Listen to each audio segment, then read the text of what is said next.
Good morning, everybody. Happy Tuesday.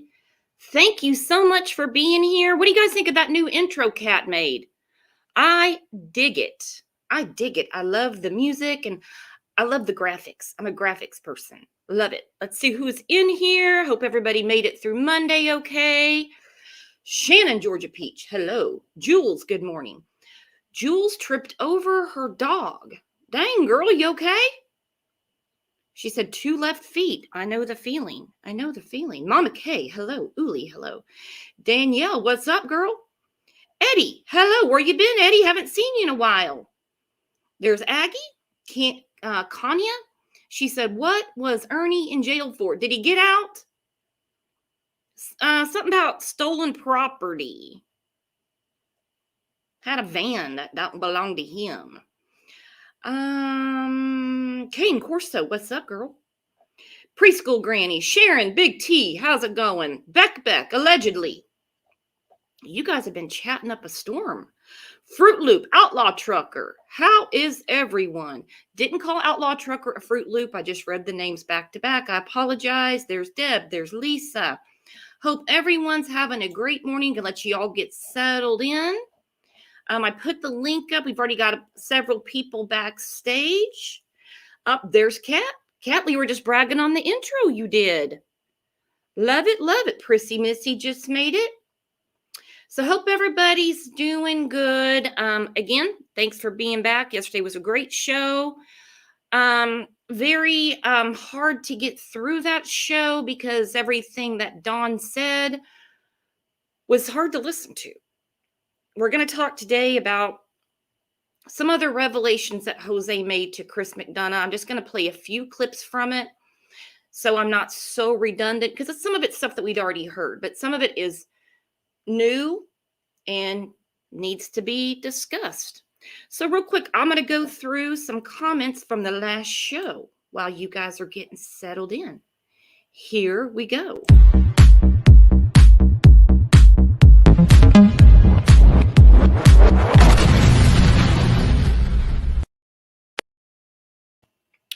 All right.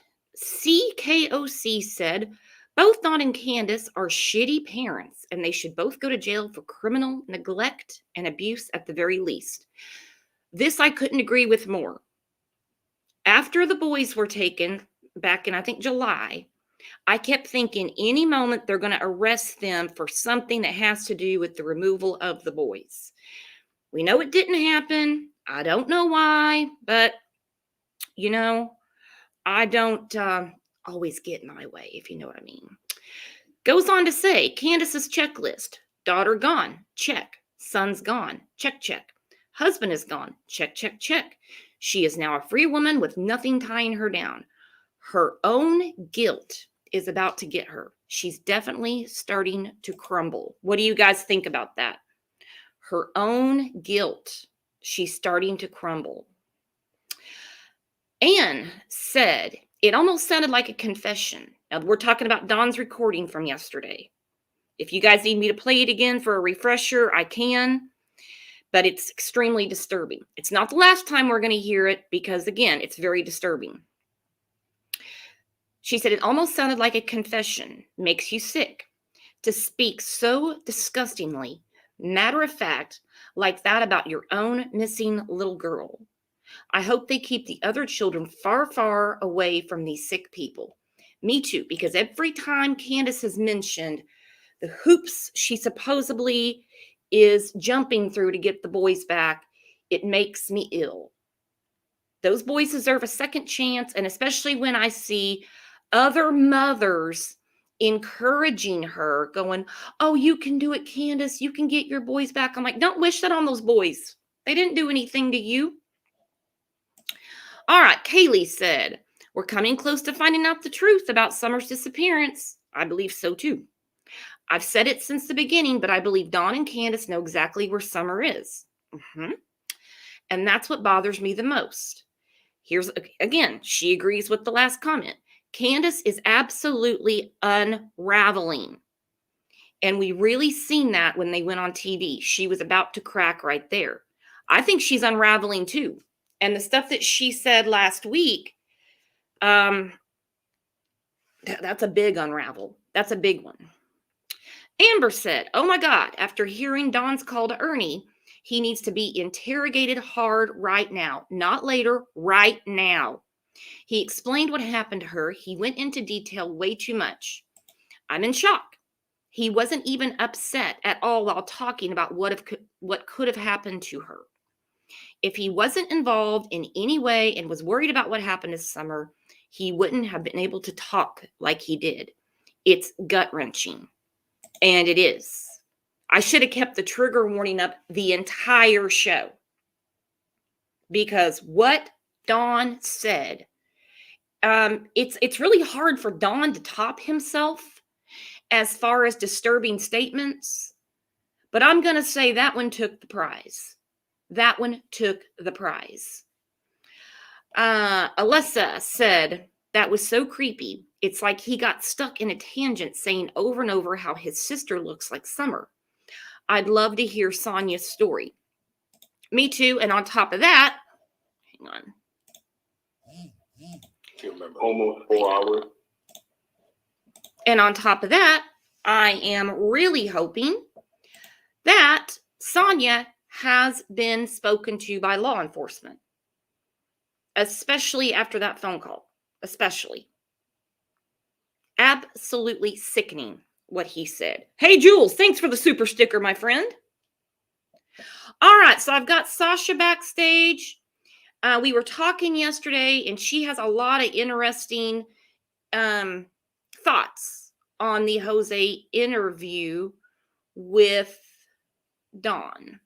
I'm sorry, with Chris McDonough. I was reading a comment about Don. Man, I need some help today. Morning, my friend.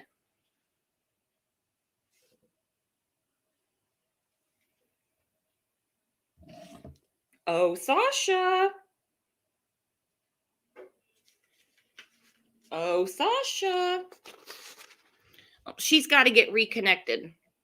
All right, so how many of you saw the McDonough interview? Because I'm only going to play a few clips of it. Hang on, I'm going to text her real quick to tell her to reconnect. There she is. Maybe it'll work now. Hey, did it work now? I think so. Good. Can you hear me? Wow. Welcome, How are you? welcome. Thank you. Very good. Okay, Thomas said he watched it twice. It's a lot to go through. I know a lot of people say they're not so sure about Jose. I just think that there's always something when people come out. There's something in there that's definitely of substance. You know what I mean? So we're going to talk about it. You were saying to me, and I thought it was really interesting, Sasha, that after you heard what Don said yesterday, and then you reflected on the interview with Chris McDonough and Josh at the lab with Jose, you said it kind of goes hand in hand. Yes. I was thinking like when Don mentioned well, not Don, but Dudley, I'm sorry. When Dudley mentioned about the story he gave about the dollar store, do you remember that interview? Well, Yes, I do. Yes, I do. Well, when you listen to some of the things that Dudley says, as far as when the Grandis had a fender bender car accident at the dollar store, and you listen to some of the things that he says in regards to that, and then you go back and you hear the interview with Jose. Jose mentions about the dollar store, about how they met up there and stuff, and that just made me think, even though I know Jose was talking about another time supposedly, but it just made me just wonder, if those two are connected, if those two stories are actually connected in some kind of a way, like a meetup spot. Like we couldn't really think of the time frame that that Candace couldn't account for. Like, was that the actual meetup spot for them to meet up? The dollar store's been brought up quite a few times, and I don't believe in coincidence. I agree. I agree with you. I don't believe in coincidence. So he mentions it. A- Candace mentions it. Don mentions it. And then I don't know what it was about that interview with Chris and Jose, but when Jose, even though I know he was talking about a different time frame and before someone went missing, but it was just something about when he said they were in Grandis' truck and he named that seating, how they were all seated in the truck, and how he was saying that Summer was propped up on Hunter. And I'm like, why would someone be propped up on Hunter? That creeped me out when he described the seating arrangement because it sounded very, very similar to June 15th. It did. Now, according to several people, Jose was nowhere around on June 15th, but it was still very eerie to talk about the seating arrangement because it sounded very similar to June 15th. It did. Agree? Hello? Yep. Oh, yeah, it did. I mean, you think about just the way this like when you look at the people he named that was in the car and the way they were setting, you think about the statement that Allie made. She couldn't even think if she went to the car or not. Like the story don't make sense. It's either you went to the car to see Candace when they dropped off Hunter, or you didn't. And I feel like maybe she was in that car, in that truck or something, and that's why they can't get the story straight. Like I said, when you listen to the story straight also because they're involved. The story would be liquid gold if I agree. they aren't involved. Hang on a second. I got a comment here. Okay. I'm dropping my content views to channels like this. Who, me? I can't have this drama anymore. I'm internally hurting for Summer. We're all hurting for Summer. We don't do drama here. Jose knew Summer. Jose was around Summer. He's telling us what went on at the house. That's about the disappearance of Summer Wells. Kind of taking that personal, a little early in the morning to start that. That's okay, though. The internet's a very, very big place. All right, now I did catch that he mentions that he left on October 15th, 2020. He mentions a receipt. I don't know what receipt he's talking about because I thought the domestic violence between Don and Candace, Jose was there, was like October 20th. So what went on in those 5 days? He couldn't have left on the 15th because wasn't that the eruption? Mm-hmm. Okay, so right there, I don't expect everybody to know exactly what date something happened or exactly what time, but it's also okay to be like, I'm not sure, but it was around this date. I agree. All right, so I'm going to start with where he talks about the ride with Grandis to South Carolina, okay? Like I said, we're not going to play the whole video. You guys can go over to Chris's channel and watch it because I was really curious about what the hell could these two be talking about in the truck? And you're going to see.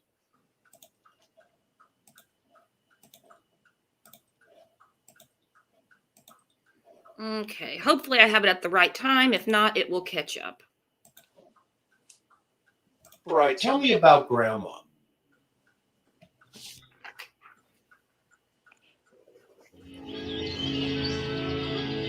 Oh, it's an ad. Being outside, I feel connected to who I am. It can be whatever you sort of make of it.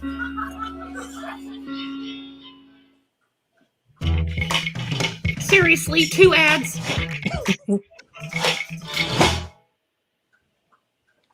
No, pretty much we're just talking normal things and just discussing on what happened with Don.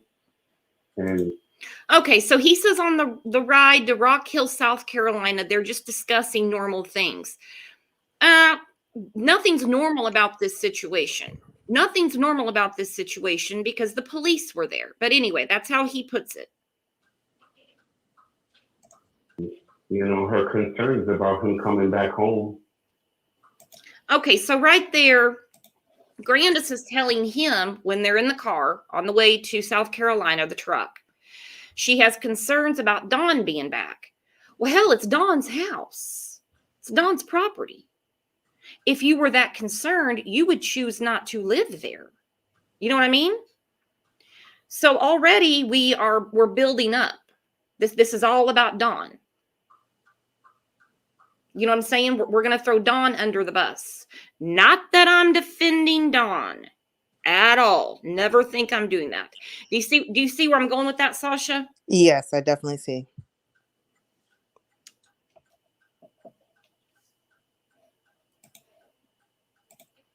And break that You down. know, so she's always had problems with him. Always. They always were bumping heads. You know, she said he's a control freak. He manipulates her. He's always angry. You know, every time they want certain foods or whatever to make in the house, he won't. He'd just rather spend other things and just drink all the time. And when I was looking at her, you know, I asked her, I was like, has he always been like this? And she said, yeah, he's never changed it. He said he's going to change, and he would change for like maybe a good week or two, but then automatically he's right back in it again. Okay, so she's talking about his alcohol consumption. Basically, he'll straighten up for a couple of weeks, then he goes right back to doing what he's doing. It's very odd to me that Grandis has all this to say about Don with good reason, but seems to ignore what her daughter does. Hang on. Cayative, I'm sorry I misunderstood, girlfriend. Come spank me. That was my fault. I misread your comment. All right, so Grandis will not talk about her daughter's own behavior, but certainly will speak about Don's. She's said these things to many people. What do you think about that? I agree. And with that, I feel like Don is controlling, because I felt like he controlled the entire situation for a reason, for a reason. But I feel like also, I don't take Candace as being innocent. Like, No. as far as with drinking drugs, I don't think she's as innocent as they're trying to make it in regards to the drugs and alcohol, like poor me type of Candace. No, I don't feel that way about Candace. I feel like she could be just as worse as Dunn to a certain extent. But I feel like Dunn is controlling to a point. And I couldn't agree with that more. And Candace strikes me as the type of person who would blame her own addiction and substance abuse on Don. Yeah. She drinks all the time. She does these things because, and she's alluded to all the problems she has with Don. Not that anybody would doubt that there's been trouble in paradise probably since the first day they met. I agree. I mean, and you think about it too, Candace, she doesn't really take responsibility for a whole lot of things. Like, just as when Summer went missing, she told the boys to watch Summer, and Summer went missing on the boys' watch. Just like she doesn't want to take the responsibility of giving Hunter the alcohol that at the swim hole. She doesn't take responsibility to a whole lot of things. No accountability. She even told Chris McDonough, somehow she was looking him in the face when she said it. And if my mother was here, she'd tell you that twisted tea was for her. Then she goes on to say her mom doesn't like tea, even though it's an alcoholic drink. It's not just like a glass of tea. But no, she will not. There's no accountability. There's no accountability on Candace. It's not in her metabolism. It's not. And another thing, when you have the video that was playing yesterday of Dunn, of the things that he was saying, Uh-huh. it also came to my mind about remember that during the beginning of everything when Don and Candace was doing that interview with the local news, Mhm. and Which Candace was said, weird as hell. yeah, yeah, I agree. Candace said, if I was around, no one would ever. I'm paraphrasing because I can't remember the exactly, but she was saying if she was around, no one would ever treat her, meaning Summer, that way, ever. And she gave Don this like weird smirk. So that made me think about the video you were playing yesterday of Don. Is that what she meant by that? Well, I kind of wonder because where the hell could she have been? Where the hell could she have been? Summer was with her all day long, Yeah, but unless she gave her to Dawn and went back home, and that's what she's alluding to. I think the way they probably disposed of her on is I don't know. I feel like that's what Don was kind of talking about, and I don't think Candace was there on that part. They're both involved. Yeah, I totally It's agree with you the on that. damnedest thing. All right, so let's go back to the ride with Grandis, which had to have been one of the most awkward conversations and car rides in the history of car rides. I agree. I And I was definitely like, agree. wow. And I just most of the time I was just begging her to try her best for him not to go back in that house, you know, to make sure that the order of protection goes through and just keep him away, as best as she can. And she was like, I will, I swear, I promise you, I will do my best. That was her exact words to me.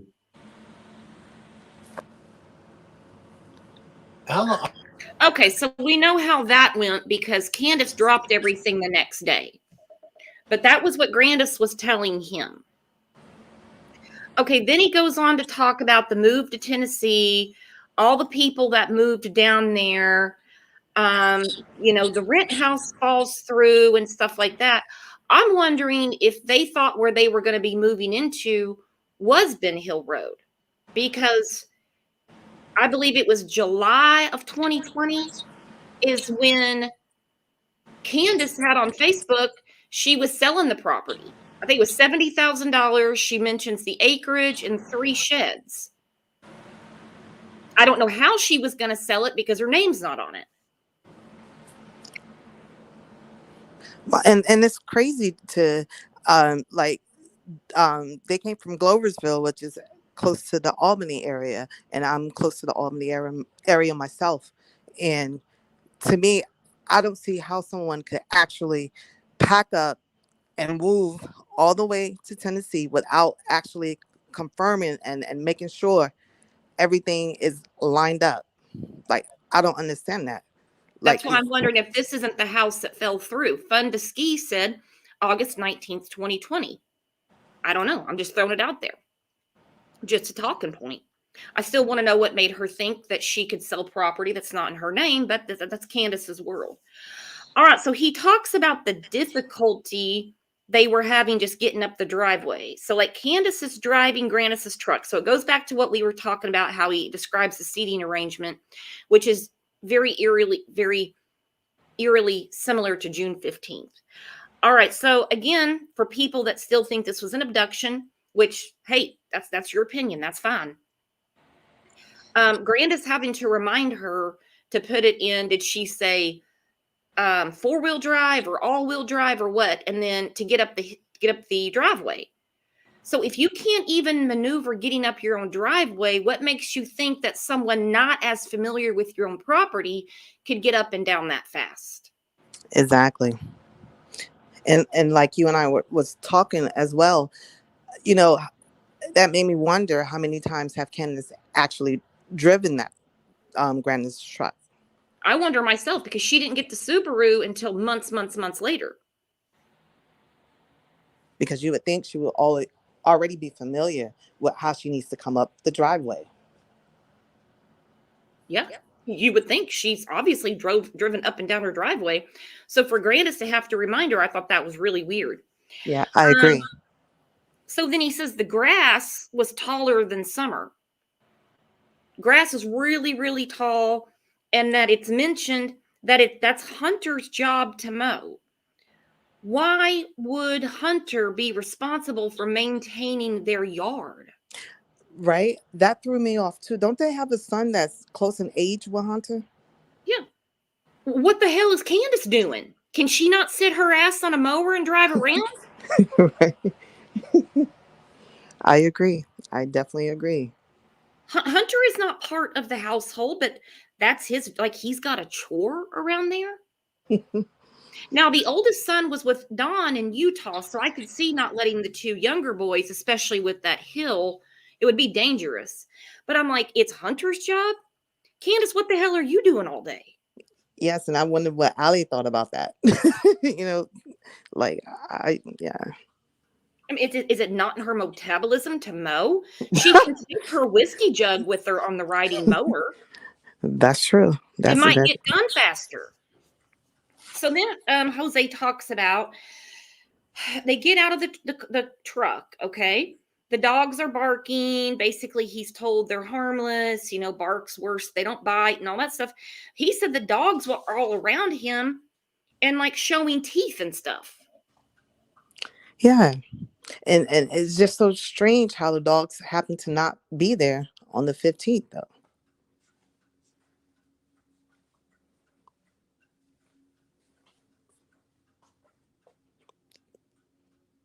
Well, do we believe that the dogs just happened to take a dog hiatus on that day?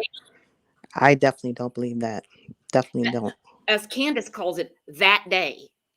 Because everything about that day is way out of the ordinary. And that to me, I've always thought that something happened before the 15th. Like within that time, within the 14th, 13th, 12th. And a lot of people are with that. A lot of people. You're not the only one. The only reason I don't think that it happened any earlier is because law enforcement has not changed the day of her being missing. But also with that, I don't think like she was deceased during that time frame. I think up until the 15th is when she probably passed. But I think I feel that because the friends that she has, Allie, and Jose, that group, Mm-hmm. I believe may have helped in some kind of a way to help dispose of Summer. I wouldn't be surprised. We're 9.5 months in.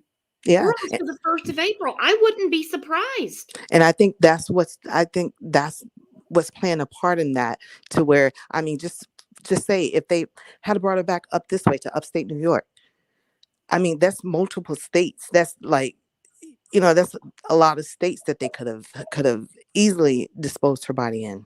And here in the upstate New York, you have Catskills, a lot of woods. You have the Adirondacks, a lot of woods.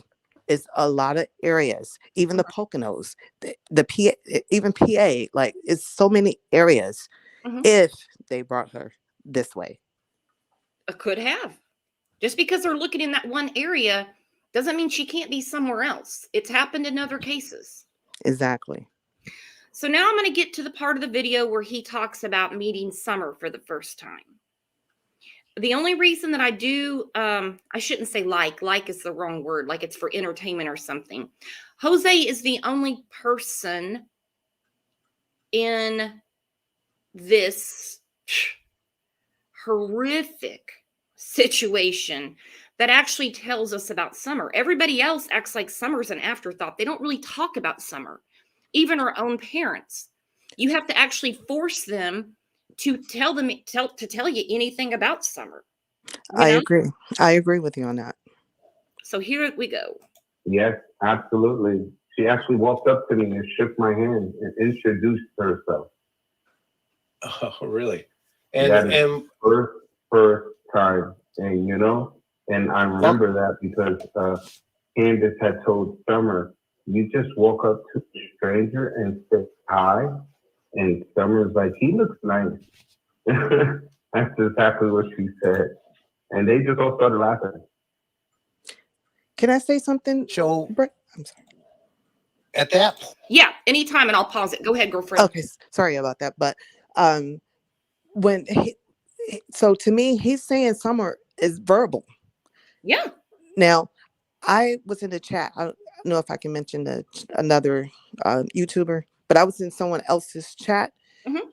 and Allie was in the chat, and I asked the person's YouTube if Summer was verbal, and Allie said Summer was nonverbal. But we've heard her speak before. There's videos of her speaking. Wow, and that just goes to show too that Allie is a liar. Then if that's the We've heard her case, speaking because she didn't want to talk to Allie's ass. Doesn't mean she's nonverbal. We've but heard videos of her talking. Allie made it seem like she was nonverbal. Just she didn't talk. Period. Like that's what I got from. I don't know how advanced her vocabulary was or anything like that, but we've heard her talk. Wow. Nice one, Allie. And listening to Jose say all these things that she said made me just wonder, what Allie said. And then on the 15th, nobody really said much of anything Summer said. And that's another thing. Even Hunter, who was with her all day, didn't really even mention any conversations that they had. None. Not one. Nothing that Summer said or anything like that. Just kind of basically went through the dynamics of the day. You know what I mean? Yes. And you think about it. Think about being on TikTok all day during this day of the 15th, driving. Right. How much battery in his phone does he have to be able to be on TikTok that long from morning all the way until 2:30? Well, now that's a very good point. I never thought about that, because if you leave early in the morning, you didn't get back until supposedly 2:30, you'd be running on red, wouldn't you? Exactly. I didn't think about that. Yeah. It's like Marilyn said, it's a merry-go-round of lies. Hence why we're here. Yep. And why we're here. And I wouldn't bet that Allie and her family are trying to throw Candace under the bus, but I got my doubts about them running the show as well, because I think they all were agreed to a certain script, but I think they had Hunter throw in a wrench in regard to pulling Summer from out of the water. I think that he was saying what he had been told to say by Candace. I'm not calling Hunter a liar. I'm not saying that at all. I think he's saying that. He's a kid, and he is in a situation that nobody should ever be in. I totally agree with you. But I think it was his own family had him throwing that wrench, and that's what threw Candace off with that, because she wasn't expecting that. Wasn't expecting it. You're exactly right. All right, so let's see what Jose says. He says, so at that point, so he says that Summer says he seems nice. Okay.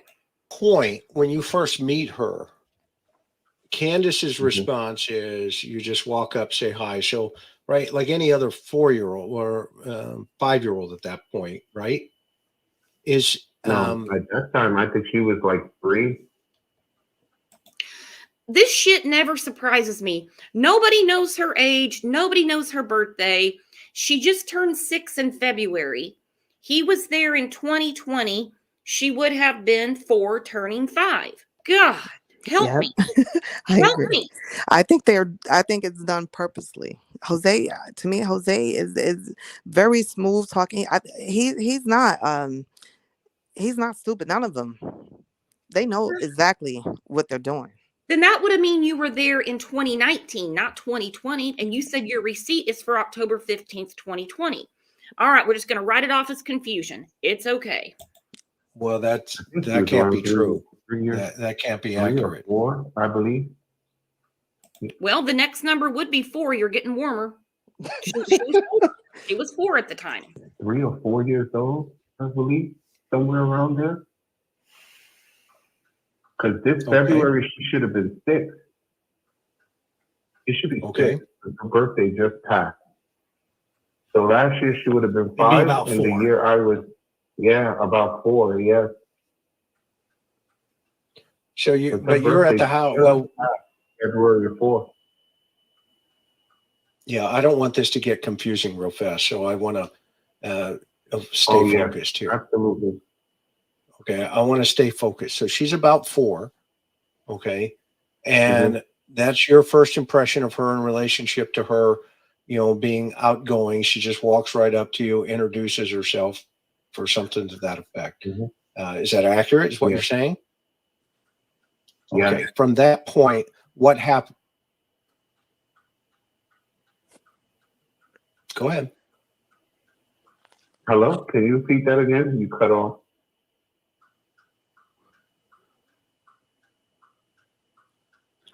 The question was from that point on. So what happened after that? After she introduced herself to you? Not much really. I got to Andrew introduced me to Candace, to the grandmother, and to Allie. I wound up meeting Hunter for the first time there as well. My question is, and always has been, how did Andrew know Candace and Grandis to the point that he felt comfortable introducing them to Jose? He said he didn't know the Wells. He said that on his own channel. Yeah, I agree with you on that. Mm-hmm.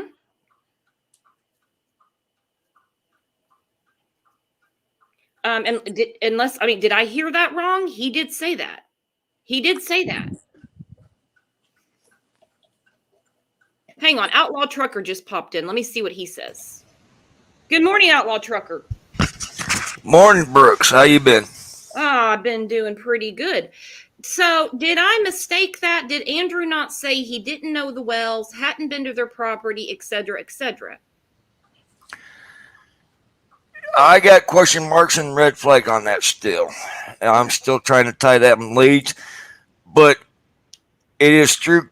Far as I know, it still has Grandis and Allie on this. Is the only way Andrew and everybody of where Jose and Andrew's brother got involved in this somehow or some way. Oh, well, yeah, Allie and Sherry and Grandbun are definitely going to be the connection. I just don't like it when someone says they don't even know these people, never met them, yet you hear this story that he did know them. He made the introduction between Candace and Grandis to Jose. Correct. Oh, all right, let's see what else he says. And Allie's youngest daughter I met there. And we introduced ourselves, and Andrew was explaining to them, what I was going through with my divorce, and, and he's really having it rough. He needs help. He doesn't want to go back. And Candace was like, he can stay in my place. I got an extra room. And again, I find that very weird. You have a total stranger comes up, all of a sudden, this total stranger from another state, etc., being introduced to you by Andrew, who claims later that he didn't ever know you, and immediately you offer him a place to stay. Anyone else find that odd? Yeah, I definitely find that odd. Definitely.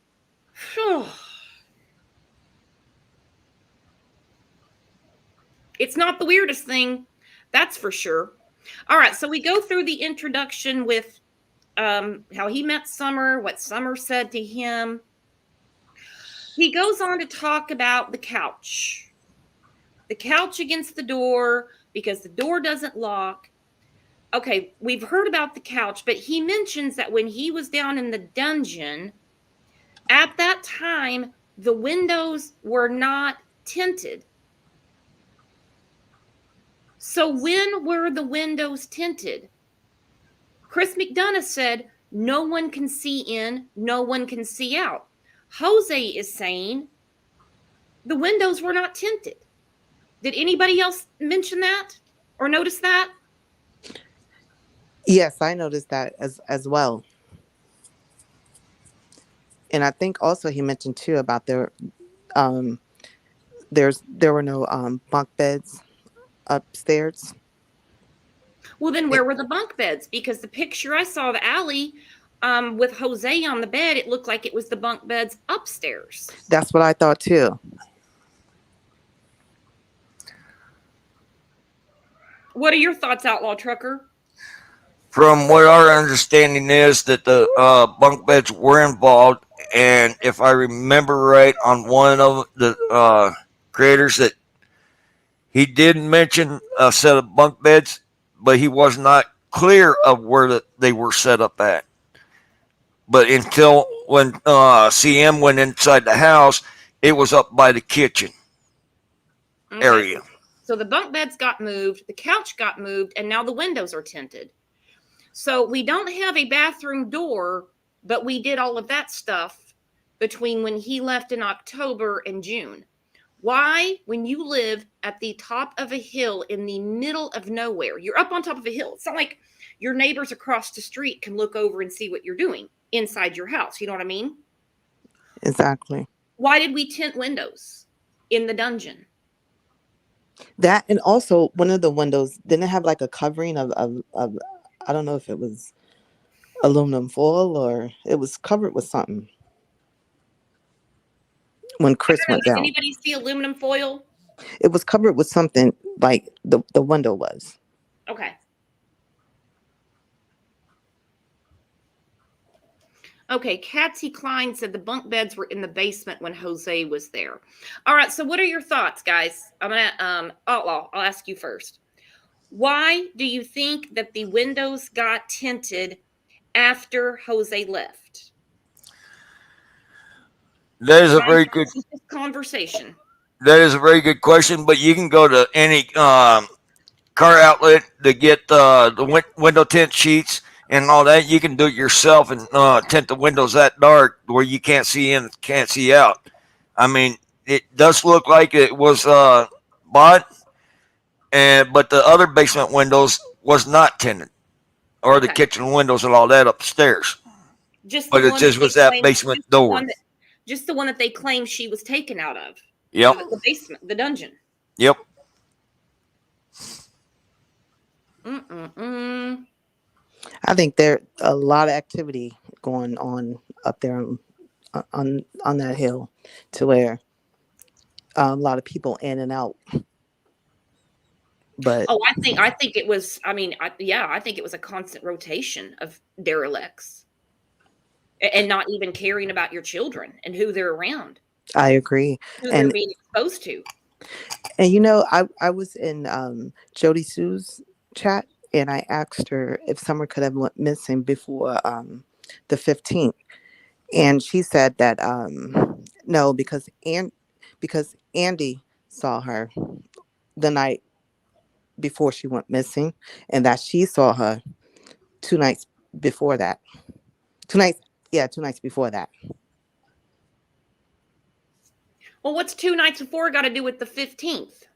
If you recall, Hunter, when Hunter did the interview with Chris, he said he was up all night, which was on the 14th. And I'm just wondering, were they all hanging out at the Wells property?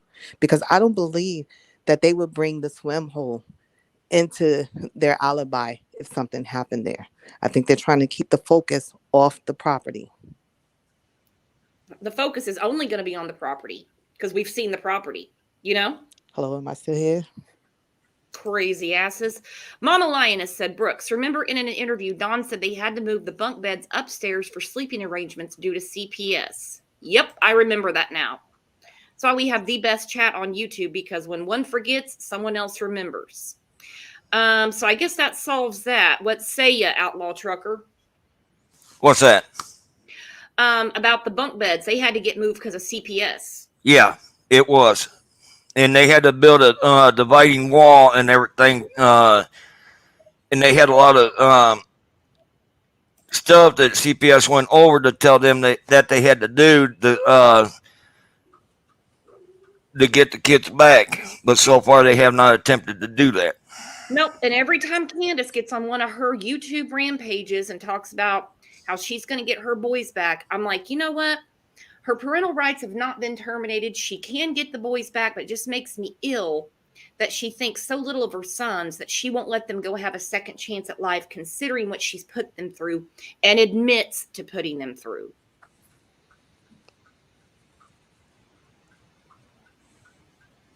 Because they're selfish. They're very selfish.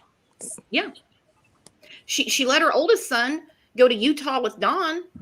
Probably didn't even say bye. Probably was still asleep when they left the driveway. I agree. But now we're in a hurry. We're in a hurry.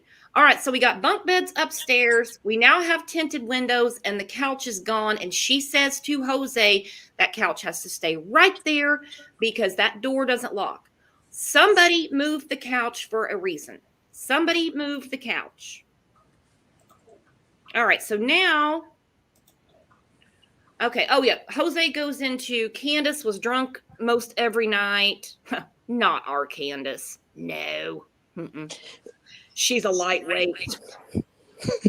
And called Don for money almost every night. Another thing about her and her phone, anyone find it odd that the only person that could get a signal on that hill was Candace?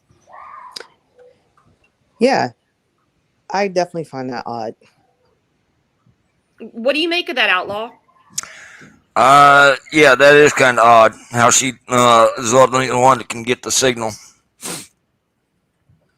Because he said he couldn't. Grandis, I don't even think had a phone. I'm sure she did. I don't know. She couldn't get one. I don't know. Something like that. Allie couldn't. Basically, anyone that was there couldn't get a signal until they got to Kingsport. But I mean, even if it was just one bar, Candace had a signal.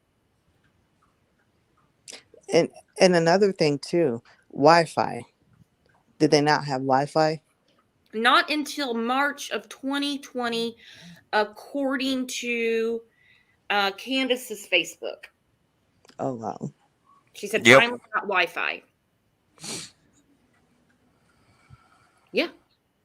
So she's calling Don every night. A fight would ensue every time, especially when he would ask her to move to Utah. So she's asking for money. So who is affording this lifestyle if she's having to call Don and ask for money? I understand they don't have a house payment. I understand we're not worried about putting gasoline in the lawnmower. But I mean, how are we buying food? How are we buying cigarettes? How are we buying whiskey? How are we buying gas in the truck to get to and from? Was Grandis supporting them? That's a good question. And on top of that, I feel also that that when Don does his jobs that he does, I feel he was probably also controlling Candace with the money as well. Oh, and that's definitely a likely scenario. Definitely. What do you think, Outlaw?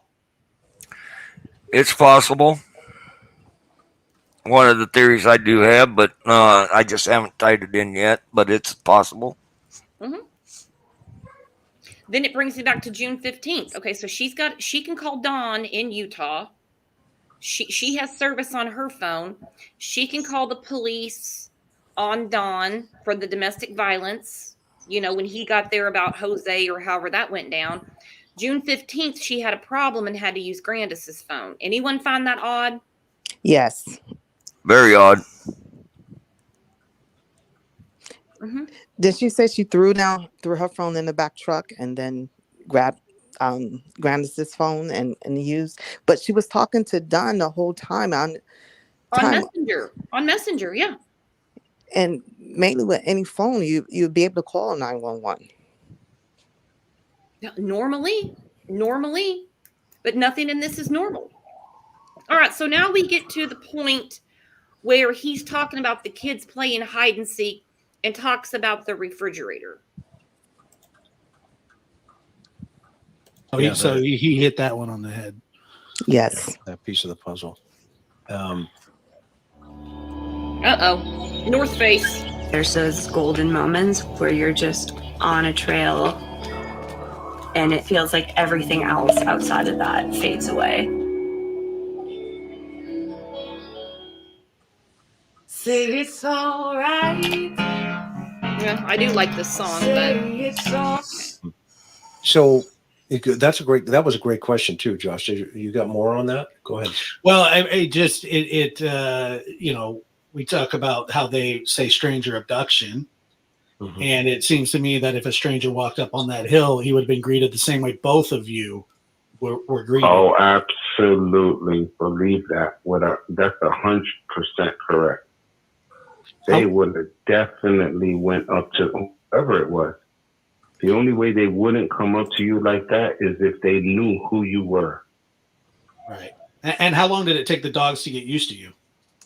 A few days, Okay. 2-3 days.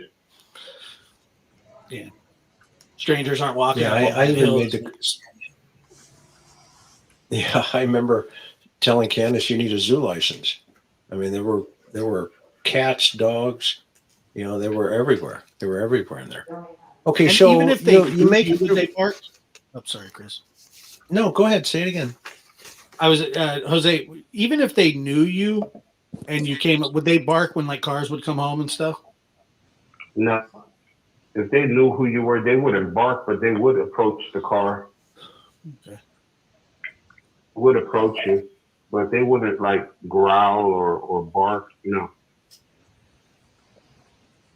So while you were there, Jose, just kind of shifting back here, the breakdown of where everybody's drinking. At what point would the tolerance level kick in and everybody pass out? I would be the first one to pass out. So You were? after that, I'd be the first one to knock out. I was, going through a lot. Yeah. So I just went downstairs and just slept. But it's like 8:30, 9 at night. I'm in bed already, ready to conk out. And they would still be up in the kitchen, laughing, playing music. Kids running around, having fun, Where are the children? Where are the children at this point? Just running around in the front room playing, watching TV. What kind of video games did they play? One of them was like a racing game on the phone.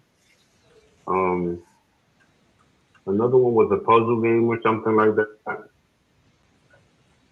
But I heard there was a couple of more, but I never really was into phone games or anything like that. So I really didn't pay it mind. But the boys mainly played their racing game on the phone. So I'm sorry. no, go ahead, Sasha. So I was under the impression that they were playing video games on the TV.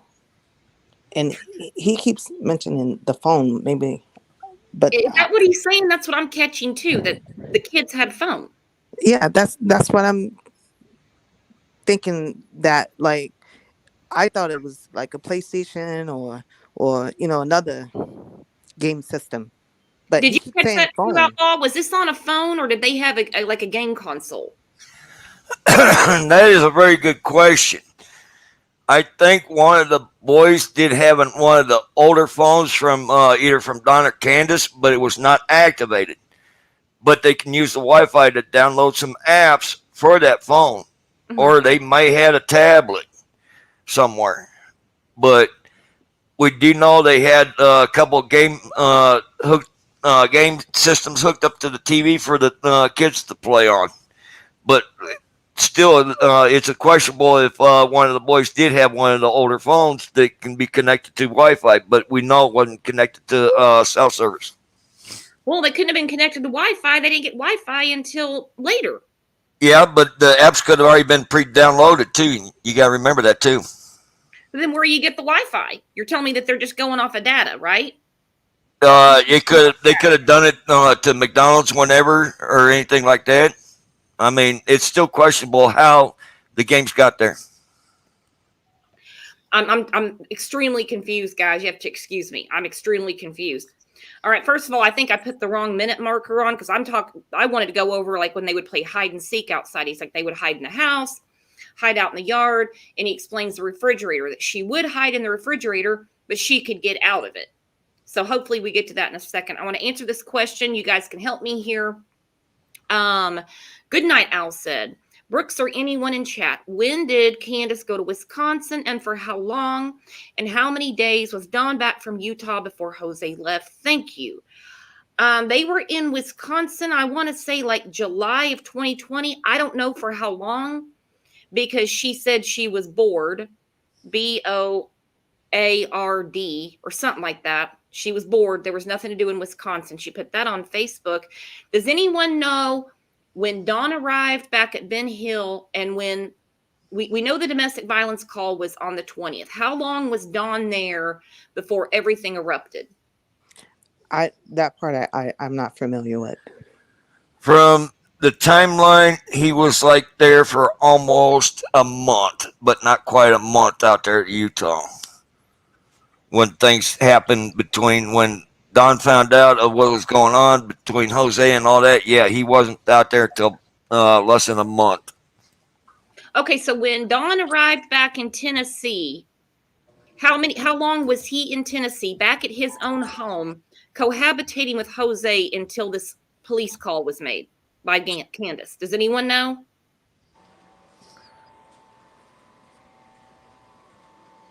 No, I don't know. I don't know either. I think that's very important to know. I agree. How long? Okay, Jen F said just a couple of days. Yeah, it was a couple of days when Don arrived there and found out Jose was spending there, but we don't know the timeline of when he got back to meeting Jose and all that when it went down, but we don't know yet. We're still trying to find the timeline on that. Okay, Jose even goes into, he can't really tell you how long he was there because he's in the country and it's country life. So I feel I'm going to apologize in advance to people who live in rural communities, live in the country. I would take offense to that if I was you, but that's just what he said. It's the country life. So he can't really give a timeline. He said, but it felt like months. So no idea how long he was there. Can I say something on that, Brooke? Please. Let me tell you, I'm kind of in the area of the Gloversville area, and it's close to Albany. Upstate New York, it has areas just like Tennessee, just like Rogersville. It's country areas here too. So, and Gloversville is not a big city. Upstate New York has many small cities and many areas like Rogersville. So that right there threw me off too, because it's just like upstate New York, just like it. So I don't know what lifestyle he wasn't used to, because upstate New York is areas just like it. That's all I wanted to say. Oh, I had myself muted. I apologize. Okay, so yeah, you're right. Upstate New York has a lot of rural communities. It's not New York City. It's not Buffalo. It's not Albany. It's not Rochester. Nothing like that. So I thought that was odd too, considering he had been living in upstate New York for quite a bit, to act like this was so night and day to him. Did you find that odd, Outlaw Trucker? It was kind of odd, yes. I will agree. Uh-oh. Doug's in. Morning, Doug. Doug says, what's most important is how did Jose take Summer out of the shower from Dawn, put her in her favorite princess towel if he met Jose the day that he drove back from Utah to beat him up? I'm wanting to know too.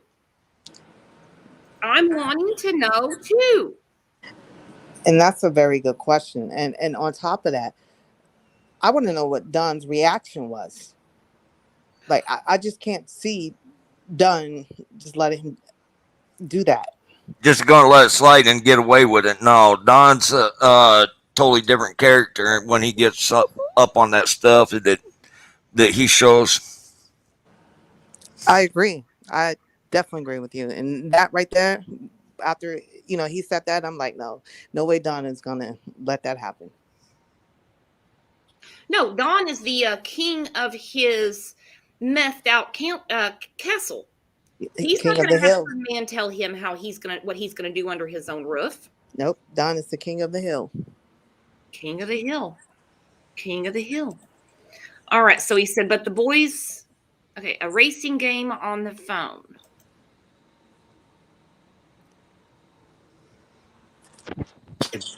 What kind of games did the kids play that you? Okay, Chris is breaking up. Excuse me? You asked what kind of games they played? Yeah, meaning outside games, kids games. Oh, hide and go seek. They played on the swing, tag. They played with their soccer ball. The boys would throw their footballs around sometimes, and they really wanted to ride their bikes. That was when I knew they had dirt bikes, when I found that out. But Candace wouldn't let them drive it. She kept saying, you have to wait for your dad to come back. And that was their main focus, was their bikes. But those were the games they played typically. Why would Candace not let the kids ride their dirt bikes unless Dawn was there? Because she didn't want to go did she not want to put gas in it? That doesn't make any sense to me. Ooh, that is a very good question there. I agree. The only way I can see this scenario play out, because she probably didn't know how to get the bike started and all that, and Don did know how to get it. So that's the reason why she left it up to him for the kids to play on and everything, and have be supervised a lot better, because Candace likes to take all the naps and everything and falls asleep just by sitting in the chair. So Yeah, you go from there. Very, very odd to me that she would even care about their safety. The boys know how to start their own bikes. To me, that's very odd. Those boys know how to get those bikes going. Candace doesn't care. She's not going to stand there and watch them anyway. And I stand corrected. Mom DeFore said, come on, Brooks, give Donnie some respect. It's crack, not meth. I forgot. He is higher class.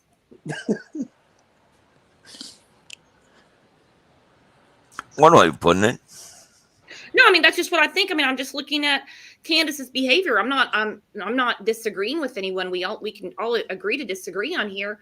I just think it's odd that she would say, no, you can only do that if your dad's home. The boys know how to get their bikes going.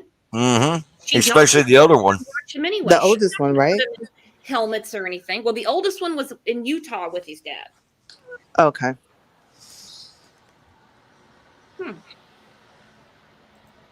So let's see. So I think this is when he's going to start talking about the refrigerator.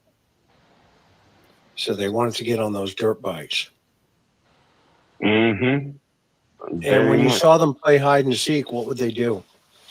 Where would they go? In the house, outside, in Candace's mother camper, in the fridge. I remember the first time I saw someone in that fridge, it freaked me. Okay, he says right there, the first time I saw someone in that fridge, that freaked me. I want more clarification on this. How many of the kids hid in the fridge? That's very important to me. He says, when I saw someone in that fridge, that freaked me.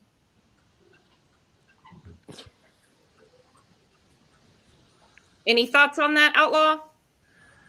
From what we're gathering, that it's the two youngest ones' favorite hiding spot when they do go play hide and go seek. Because you got to look at the oldest. I mean, he could probably barely fit in there in that one area. So that eliminates him, but the two youngest ones could fit in there pretty easy. Yeah, but he explains that they would get out of it. So, I mean, I know a lot of people have the theory that she suffocated in the fridge. He saw this too. He saw this You too. know, Tell me about because you that. know I thought the fridge locked. Okay, so I was sitting outside towards Candace's mother camper, and there was like this little crate thing there, and I was just sitting there smoking a cigarette. And I remember the boys running outside, and they're like, "Jose, did you see Summer?" And I'm like, "No." "Why?" "Oh, we playing hide and seek." And I was like, "Oh, okay." I was like, "Well, I didn't see her. Maybe she's in the house." And they're like, "No, we checked in the house." So I got up and I said, "So she's out here somewhere hiding?"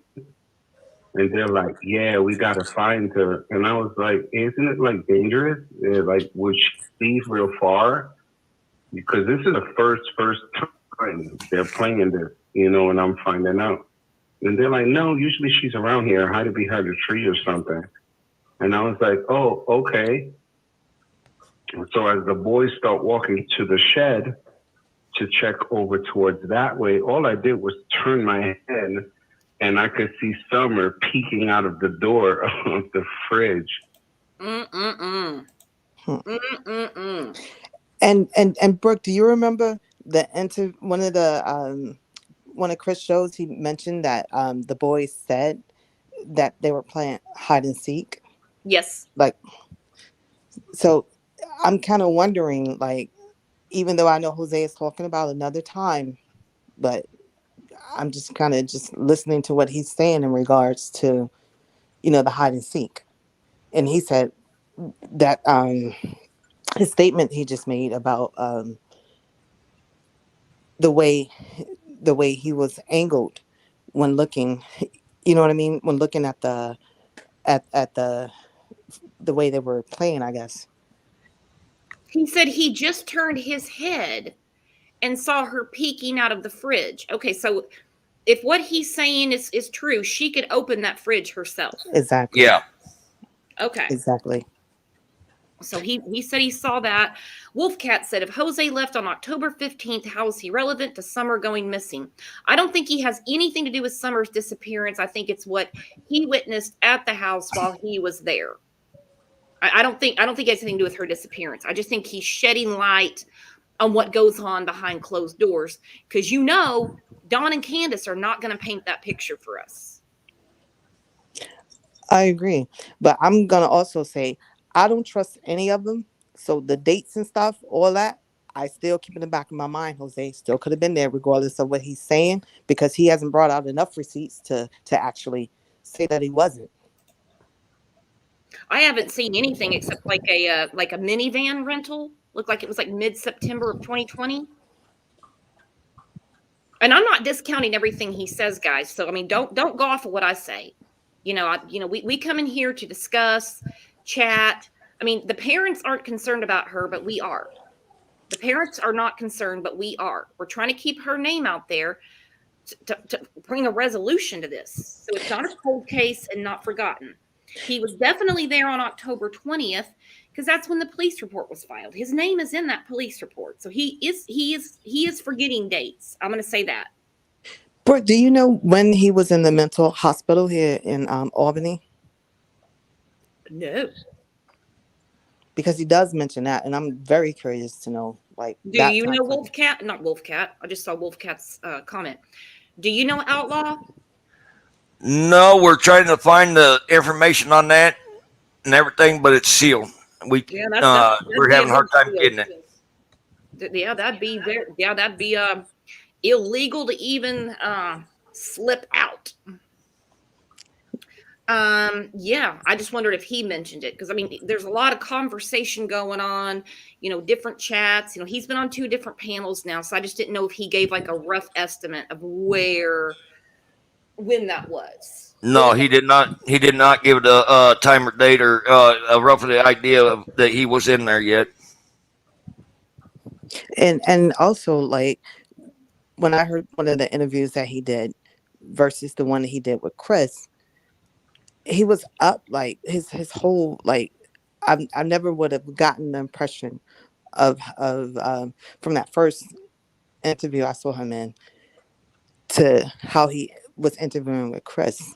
Like, he didn't seem like he had the aura of like everything, like he was well put together during that interview I saw with someone else he did.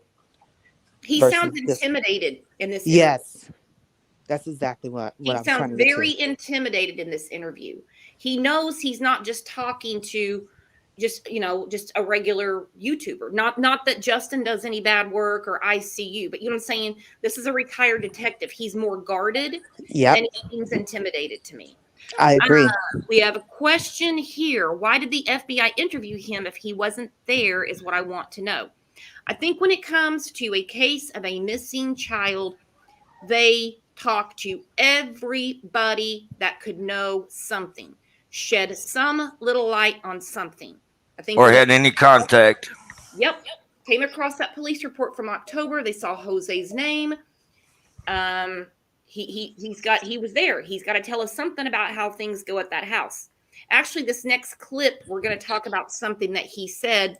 Only person that has mentioned really, he doesn't give much detail, but enough that really curled my toes that I caught. So hang on. Hopefully I've got it at the right minute marker. Bear with me. There at all. There was no signal. Candace was the only one who had a signal, and it was lucky if it was one bar. What was the carrier? I don't even know. I never even asked her that. I never thought of asking her what was the carrier at all. Did grandma have a phone? No. Did grandma? She did not. Huh? No, not at that time? No. Okay. Nope, Did anybody not at else? that Did time. Allie have a phone? Yeah, Allie had a phone. Hunter had a phone. Okay. They both had phones, and their phones didn't work at all. Did yours? There was Did you no have one? signal. No. Yeah, I had my cell phone, and it was dead too to the world. There was like no connection. The only way we got connection was when we went into Kingsport. That was when our cell phone services kicked in, and it would go crazy because they didn't go into Kingsport every single day. Sure. You know, And it was go ahead. It was like every other day or maybe every 2 days. So when we would get to the spot where, I guess it was by the church, right after you pass that church, all our cell phones are ding, ding, ding, ding, you know, just going crazy. We're like, whoa, you know, and it's messages. Who's your carrier? Videos. Who was your carrier back then? Mine was Straight Talk through Walmart. Oh, okay. So you kind of had by the minutes, kick it up? Yeah. Yeah, Okay. I had the unlimited plan for every month, and it was on auto pay, so they took the money out automatically. I didn't have to keep going to buy a card and putting minutes. They just took it off my card to pay for it.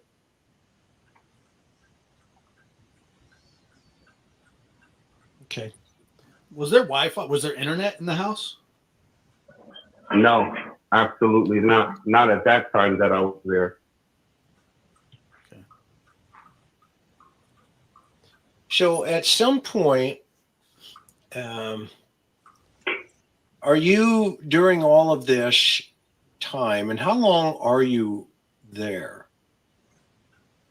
at the house in terms of what you remember? What's your timeline? I don't really know. Now that I'm thinking about it, felt a lot like I was there for months. That's exactly what it felt like to me. Okay.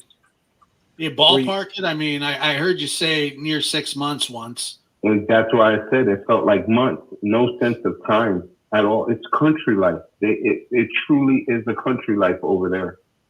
It's not a city life. Sure. You know? So it was all new to me. All of it. And in all fairness, I'm going to say this. Going through a deep depression and other things that he had going on, I don't know that he could really have track of time. I'm just giving the benefit of the doubt. The area was new to me. the way, even people telling me good morning, I found weird. I'm from New York. Everybody's uptight and with an attitude. I come here to Tennessee and good morning and bless you and all these things, and I'm looking at them like they're weird.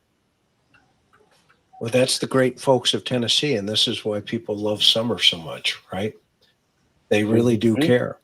They care about people, and they care about children. And I know that, you got stuck in the middle of this thing based on, all the information that's available to everybody. And it's a culture shock to understand the people of the Southeast. I mean, they're really super great people. And then there are, other people that, they don't get the understanding that is necessary because they've not lived the type of life that they live down there. Important to act on all of those, which you have and you do, and I'm, I think that's great. And the fact that you've come forward now after all this time, when was the first time you were interviewed by the FBI?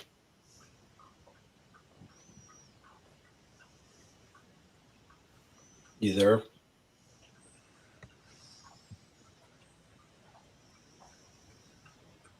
Did we lose him?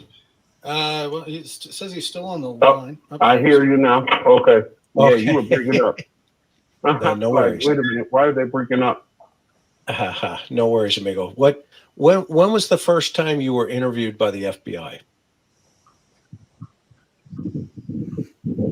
They, from what I remember, they said she had been missing about 7-8 days, I believe, from what I can remember. Okay, And they had went to my son's house looking for me. Okay, that to me is a big deal that they really wanted to talk to him. I love how Chris McDonough just called him amigo. I was like waiting for him to run out and go put on his Vote for Pedro t-shirt. I was like, okay, that was a great one. So 7-8 days, and they actually went to his son's house first. So I really don't think it's in connection with Summer's disappearance, but they believe that he could shed some light. Are you guys thinking that too? Yeah, kind of like as far as the I think to me, Jose I feel like he's still suspect. And I agree with shed some light, but also I believe just to figure out what do you other think, Outlaw? information. There's a broad band spectrum on this. Yeah, the FBI will go to the known last location where he was resided in, and when they find out that he was no longer there, but the son had no idea where he was located. So, therefore, now he's on the run and was hiding, but has he ever had contact with the FBI? But this is a point of red flags. Excuse me. That did he really have contact and give his information to the FBI? He said that the FBI came to see him 7 or 8 days after she went missing, and they actually went to his son's house first to find him. But I'm still raising red flags on that. Yeah, well, they wanted to talk to him. I mean, personally, if I had been on Ben Hill Road and the police were called and all the other things that I saw, I would want absolutely zero communication with anybody involved with any of them. I agree. I'd have a new number. I'd have a new name. I wouldn't be on Facebook. I wouldn't be on any social media you could find me. No way. So he said, and that's just me. I'm not speaking for him. And they went to his son's house to look for him. Okay. And eventually they found you and you had a conversation with them, correct? Correct. Absolutely. Okay. And you told them everything that you recalled. Yep. Yep. But it was, as I said, their main focus was on Don and Candace. That is a huge statement. Okay, so the FBI goes to him. By the way, if Jose is lying about the Federal Bureau of Investigation coming to see him and their line of questioning and what they said, he wouldn't be around today, if you know what I mean.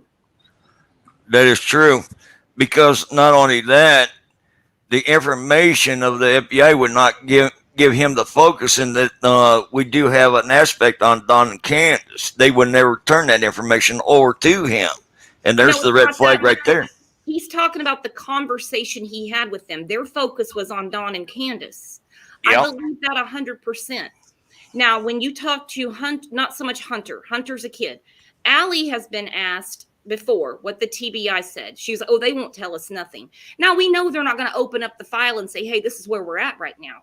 But she never has said that the TBI, that the focus of their investigation was on Don and Candace. Okay? He is saying when the FBI came to see him, their focus was on Don and Candace. He can't be making this up. He cannot be making this up.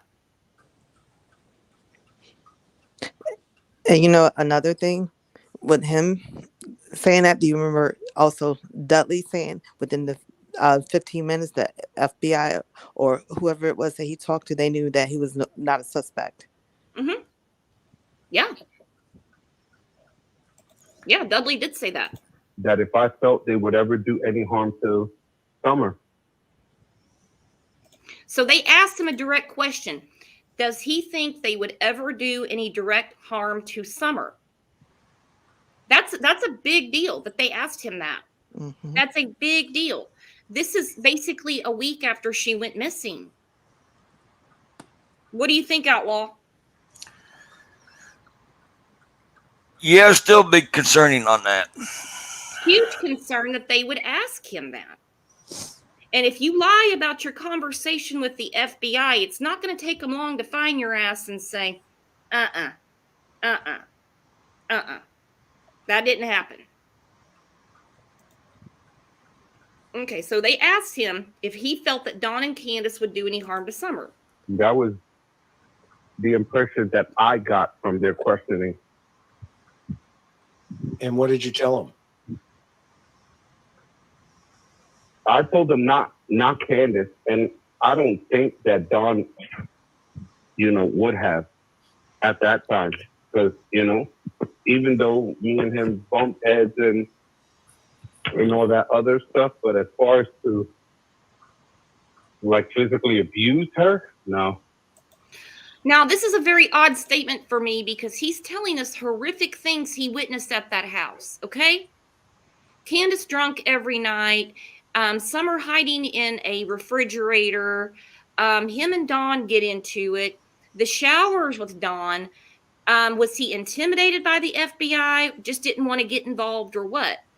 Because how can he make that judgment based on everything that he had seen? Not Candace? He obviously didn't know about Candace's history with her older two children in Wisconsin. Can you guys help me out here?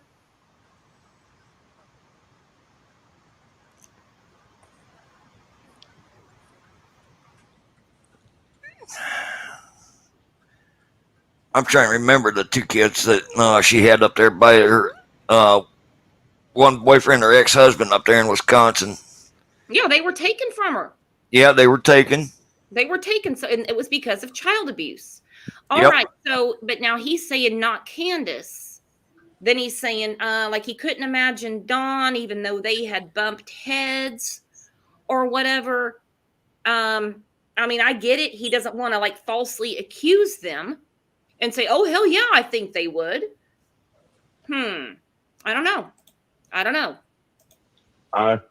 I told him, no, I don't think anything like that, like kill her, like or hurt her in that way. No. Well, when you first heard that she went missing, and how long after she went missing did you hear about it? Was it when TBI contacted you or the FBI? Yeah, when the FBI contacted me was when I knew. And that was And the 8 days. Yeah, 7, 8 days, I believe she was missing. Mm-hmm. And what was your reaction? First, I'm gonna tell you, the first thing I told the FBI was, "Did she get out of the house again?" Oh, What does that mean? wow. What does that mean? Did she? Well, because he's the one that said, because, Candace and Don are always saying she wouldn't wander off.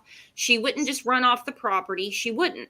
But he's saying when he lived there, it was kind of not an everyday thing, but it was common for her to wander away. That was the first line that came out of my mouth. And they're like, "Excuse me?" And I said, "Did she get out of the house again?" And they're like, "Wait a minute. She used to get out the house?" I said, "Yeah, all the time."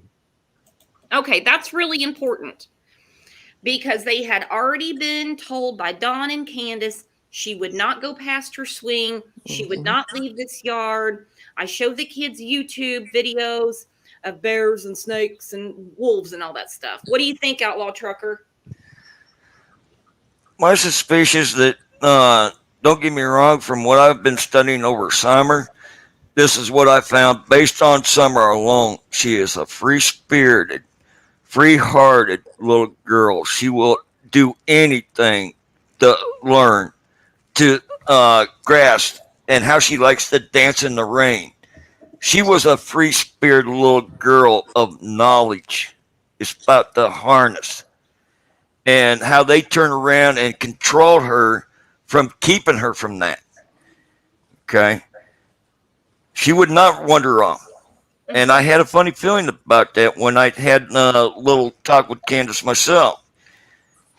The only way she would wander off would be with the boys. Okay. But other than that, if she was by herself, she would not wander off down to the shed or anything. She would be all right there up on that hill. Well, that's what they kept trying to sell it. They tried to sell to us, and they continued that. For all the good parents in here, we never say never when it comes to our children.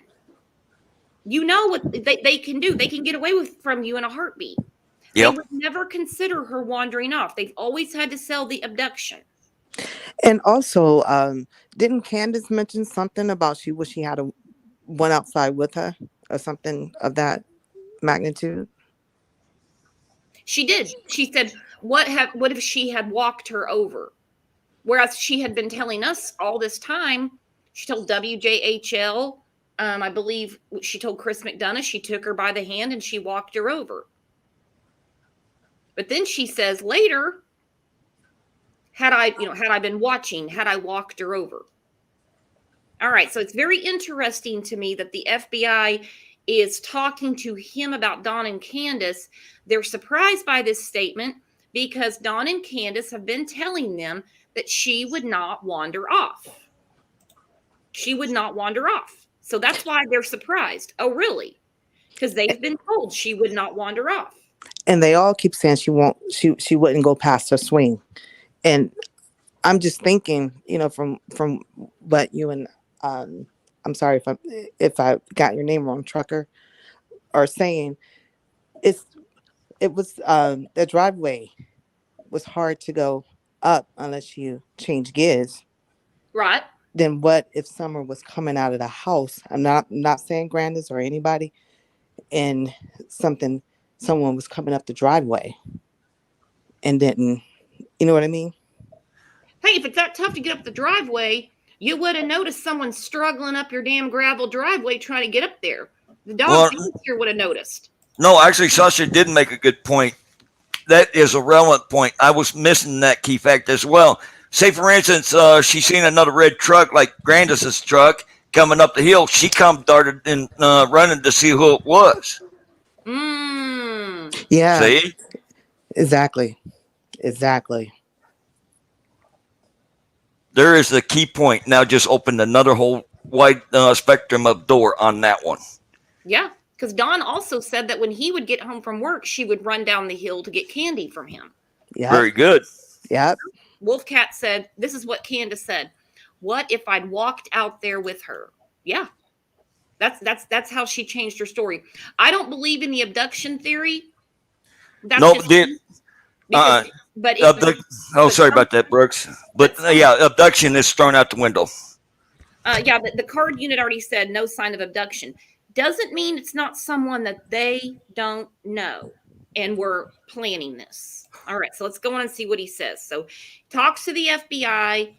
They're concerned with Don and Candace. He says, what did she get out of the house again? They're surprised. What do you mean? Because they've been told by the parents she wouldn't do that. Now, they're smarter than that, but they want more info from him, is what it seems to me. I said, why do you think the blue couch is in front of the door in the basement? I told them that. And they're like, a blue couch? I said, yeah, in the basement. It will be in front of that door because there was no lock there. She could walk in and out.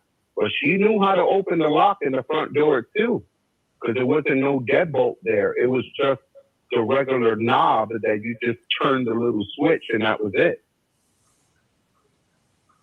And she knew how to open that.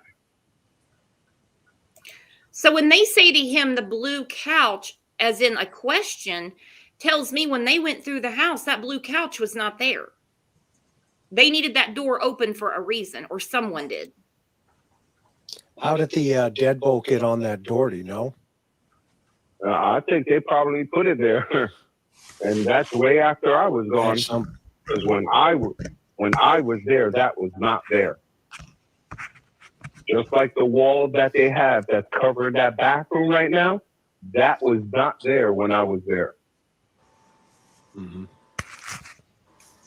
Those bunk beds in that front room, that was not there when I was there.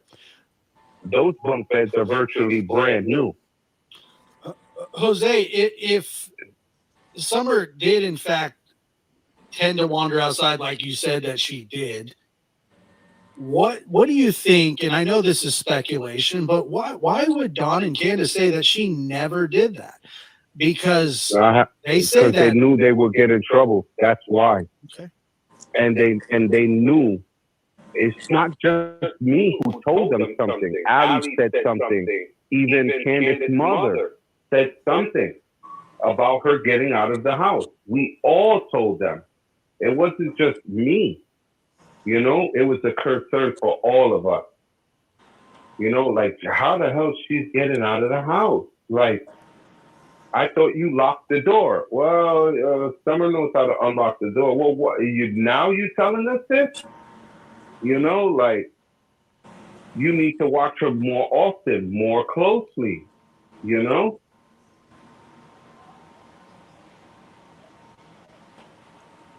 But it wasn't just me.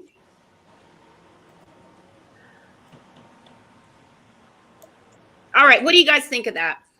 He's saying that they're more concerned of getting in trouble because she did get out of the house as opposed to what they're going through right now.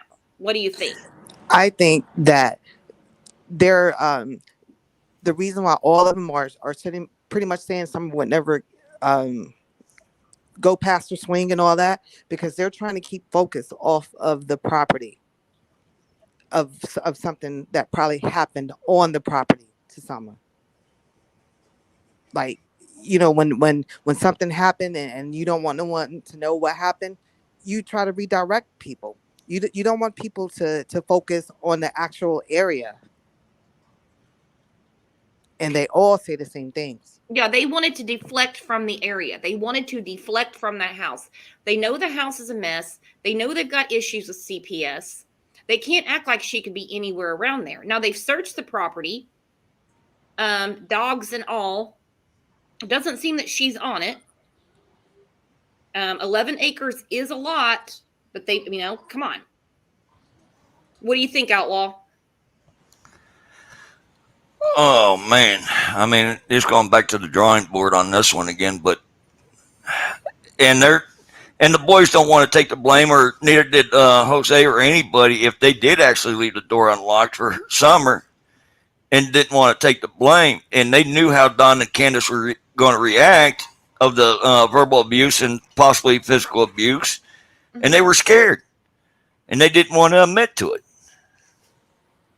Which goes right back to they don't care about their daughter.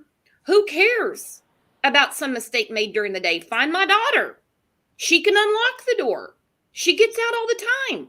She's a 5-year-old little girl that likes to wander around the property. She likes to play outside. Nobody would have found that odd. Nobody. But I'm wondering, during all the alcohol and drugs, if they're partying at night, did Summer get out during the nighttime? Versus, someone just happened to come up on that hill and didn't see her. I mean, the 911 call was made at 6:30 p.m. on June 15th. One of the very first news conferences with the TBI said she disappeared early afternoon, June 15th. They're denying she would wander off. Jose saying it was a concern for everybody. Many people said to them, she keeps getting out of the house. She's going to get hurt out there. She's going to get hurt out there. Who told her? Her mother told her, and Allie as well. And when she would be outside, that we finally realized she was outside, if Hunter was there, he'd be the first one to run out the door for her. And and he would just... Let's talk about that. Go ahead, Sasha. Just like Hunter was the first one to see Summer go underwater. And he'd be the first one to go out looking for her. Yep. I believe, I'm telling you, when Hunter said he was up all night, the night of the 14th, I truly don't believe the 15th that something happened. I believe they were partying.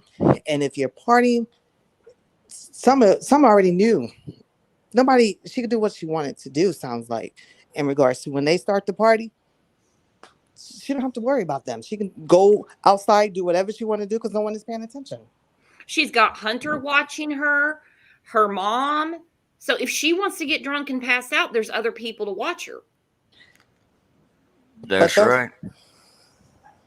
That's true, but the other people are also doing the same thing. They're drinking and how getting high on drugs possibly. How much? And it's not their kid. It's not their kid, and she's nuts. The only one that they say does not drink is Grandis. Everyone else does. But I think Grandis might be a pill popper. That's what we heard too. That's what we've heard too. All right, so the FBI has come to see him. They went to his son's house first, okay? He says to them, did she get out of the house again? They're like, what? Now, mind you, they're smarter than that, but of course he's going to explain, further. They're not going to say, yeah, we think she did. So here, let's finish this real quick. Run right out the door, and he would go after her, and then she'll run and laughing, like it's funny. And Hunter's like, it's not funny. It's not funny. Things like that could happen to you. We love you. What are you doing? Don't do this. And she was just joyous. This really bothers me that Hunter takes the role of the dad. Runs after her. We love you. Don't do this. He's a kid. Just a curious kid. That's all. Yeah, I think a lot of people understand that about her. There's no question about it. But, yeah, and but what else drives Dawn? You had some observations of some.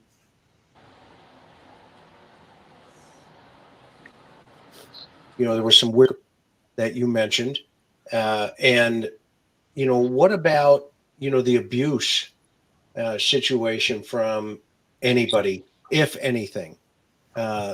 Even you raised some red flags, and correct me if I'm wrong, but when I walked into that house, that house just screamed all kinds of dysfunction. Alcohol, drugs, SA.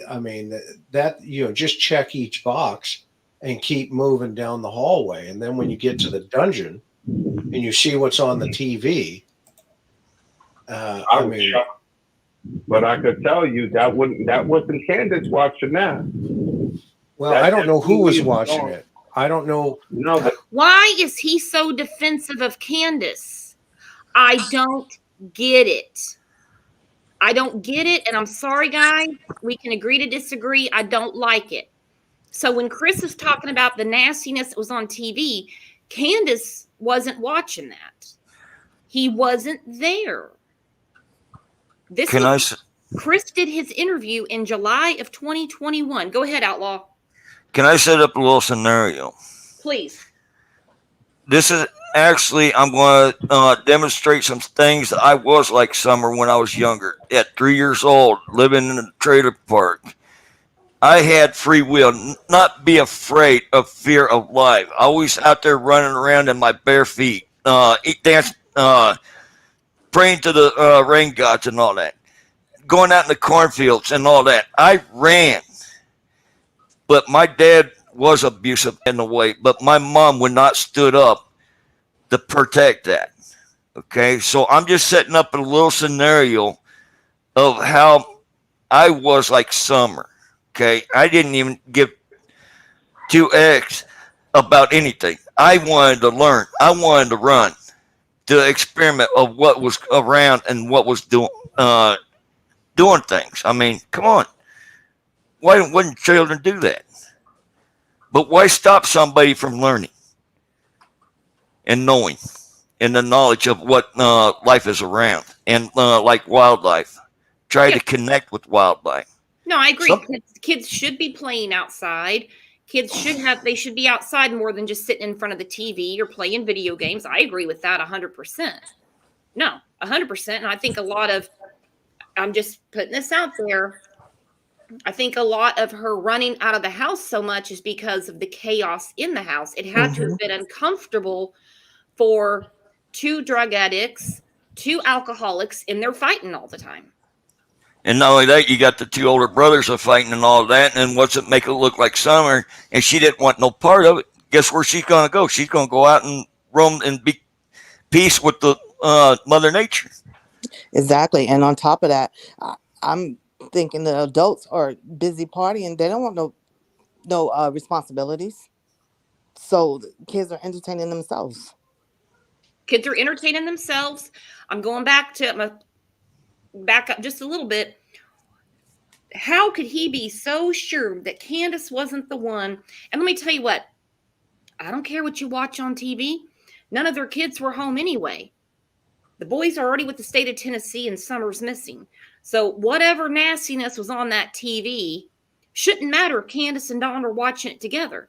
He's adamant to defend Candace. I don't like that. Guys, up on the screen, Bobby Cat has a reminder. The petition, Summer's Law. Lisa is putting it in the chat right now. You can grab that link and sign it. Very important. but that's Don all over. That's the type of thing he used to watch. Okay, fine. That's it. You hear Chris. Okay, fine. Well, she was there alone. It was on the TV, she brought Chris McDonough back to the house. It was on there. Now, Jose is telling us that's the type of things he used to watch. Chris says, okay, fine. Not going to argue with you about what's on the TV. And so the question then is, when Don comes back from Utah and you're there, that turns into, a problem pretty quickly. I mean, to the point where he goes to jail, right? Mm-hmm. Felon in possession of a handgun. Yep. You're still there, but then shortly thereafter, you bail. You leave. Yeah, I just left. Yeah. But in between that time, while he was home, you saw some actions that you had described. I heard you say it. Just was kind of pretty problematic. Yeah, and I don't want to go into it, but yes, absolutely. And the more and more I spoke out, the more and more he didn't like it. That was the problem. I'd love to be a fly on the wall when Jose was speaking out to Don and what he was seeing. What are your thoughts, Outlaw Trucker?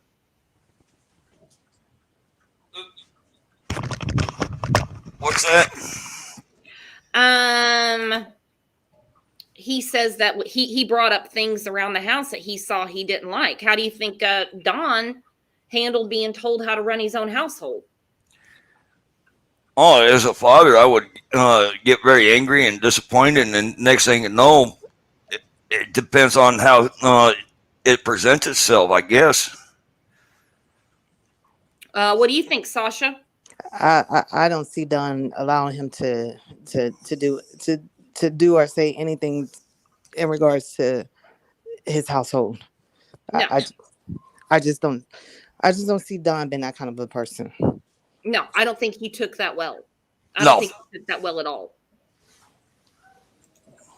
And you know, a lot of another thing, Jose saying like this type of dysfunction is new to him. I mean, if you come from the city, any boroughs, it's so much dysfunction around. Like Jose doesn't seem like he came from a place where a place where everything was all good. If you lived in the city, you've seen some craziness. Like, I don't know why this would be new behavior for him, especially he's been to Rikers. You know, like He was he's on used to Rikers dysfunction. Island. He Yes. explained his childhood. It wasn't good. It wasn't good, which might be another reason why he didn't want to come out and talk about all this, because of his own childhood trauma. That's just something to consider. But if you've been traumatized, why would you go to a dysfunction place like the Wells? If you know what I mean? If you're not, if this lifestyle triggers you. That is the $64,000 question. The only thing I can think about is that he had nowhere else to go. In New York, but this is the thing. In New York, there's so many shelters.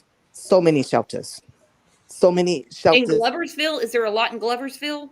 Albany, I'm pretty sure would be the main. But if Jose is already familiar with the city, the boroughs, I mean, there's tons of shelters. Even if you went over the bridge to Jersey, shelters. Yeah, and there's also plenty of halfway houses up there would actually helped him. Exactly. He would have got more help here in New York, especially towards the city. Mm-hmm. He seemed to think that they were going to get jobs and they had a rent house lined up. I don't know where he thought everyone was going to sleep. I have no idea, because it seemed like there was a bunch of them going down there. And Martine says trauma seeks out trauma. That's why he puts himself in those situations. That is true. Even if you had the worst childhood, it's what you're used to. These things don't trigger you as badly as you think. You've seen it. And I get that. I have PTSD from when I was in the military. Thank you for your service, my friend. Absolutely. And I have triggers. I still have triggers. It happened a while ago. I retired from the military medically because of it.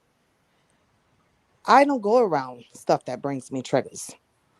I can't do it. And if it brings me a trigger, I shut down. And that's how most people are. That's how most people are. And you can't blame them for that. Your mental health is important. Very important. Exactly. Because no one spoke out. And this is why I felt that they were afraid of him. Who's and they? I just, Candace and her mother. Okay.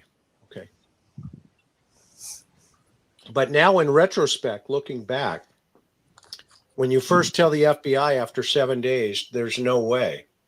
Did you include the SA allegations or the observations? No. How come? Okay, it looks to me like Chris is getting a little pissed right here. When the FBI came to you, why did you not talk about what disturbed you at the home and the SA allegations? Okay, this is not my interview. This is Chris asking him. I really wasn't even thinking about that, honestly. Okay. So for some reason, he put that out of his mind with the FBI there. He didn't want to tell them what he witnessed there Maybe he was afraid he could get in trouble for not turning it in. You know what I'm saying? Not a lot of people understand their rights as citizens. I'm just throwing that out there. I don't know. That wasn't even a thought in my mind, because I didn't think he was doing any SA to Summer when he was in the bath with her. I just found it disgusting to take a bath with your daughter. All right, so now we have two people talking about the very inappropriate taking a bath with your daughter when you're a grown man. As if that doesn't make your jaw drop, okay? She's old enough to bathe herself, or have her mother do it, or her grandmother help her. You know? That was my trigger there.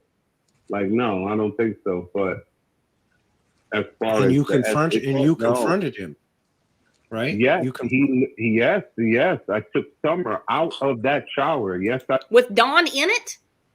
With Don Exactly. naked? With Don naked in the shower when he took Summer out? And what would make him go back there if knowing Don was there?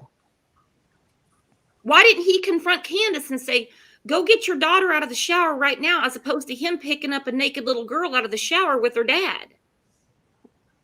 That's triggering me, and I don't even have this past. Something's going on, guys. This is getting wow. This is 2 days in a row of trigger warning, trigger warning, trigger warning. What do you think, Outlaw? All I can say is there's plenty of red flags on this, but we don't have no evidence, no audio, no pictures stating of this. So, but right now it's just throwing red flags. It's possible. Jody Sue says the same thing, only she didn't climb in the shower and take her out.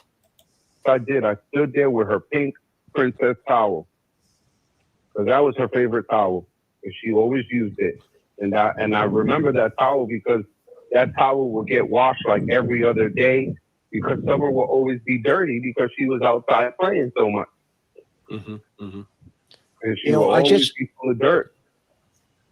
I'm just curious, Jose, though, in full transparency, the fact that you have witnessed potentially something that even caused you as a father internally to say, you know what, that DLR, right, does not look right. And you intervene, and that intervention causes a major disruption between you and a father and a daughter and children and all this other stuff. And then this child goes missing, down the road. Now, mind you, you're gone. Okay.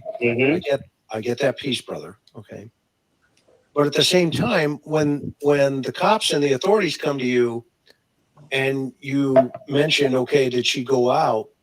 They had to have asked about, was there any type of observations or problems in that home that you could at least, give us a little more intel into? And now maybe this was just your mindset at the time, and I don't want to, disrespect you. I'm not disrespecting you. No. I'm just saying, I'm just saying, this just doesn't, I don't know if it fits. Does that make sense in terms of it is what it is, but No, he is saying, Jose, Chris McDonough is saying that you should have said something. He's saying that you should have said something.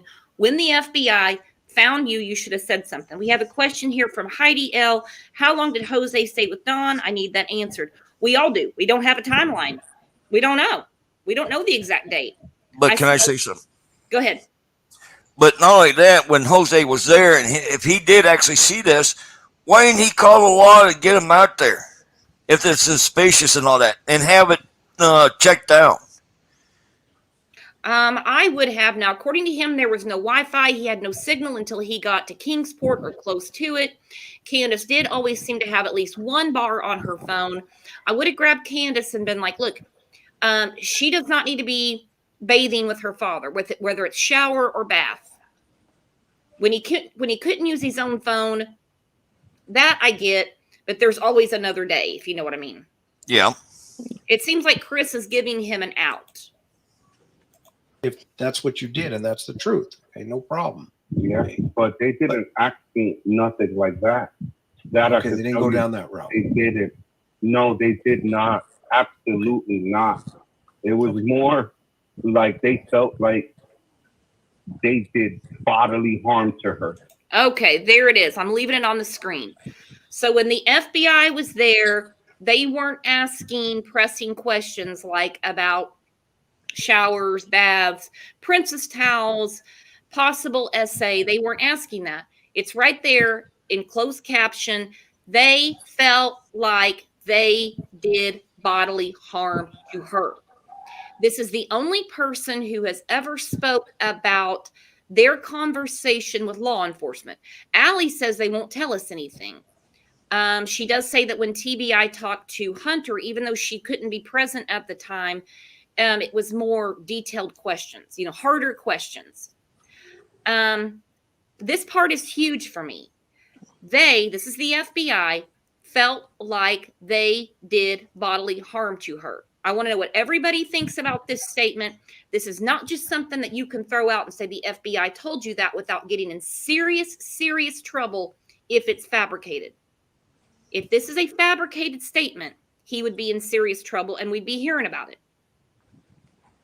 It's right there on the screen, black and white, like they felt like they did bodily harm to her. Can I add something? Yes.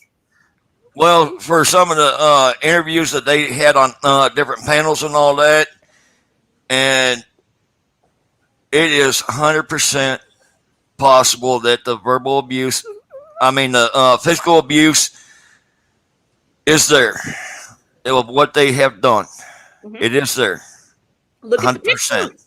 Look at the pictures. Yeah, I know. I went back there and looked, and it is 100% factual and proven that there is physical abuse.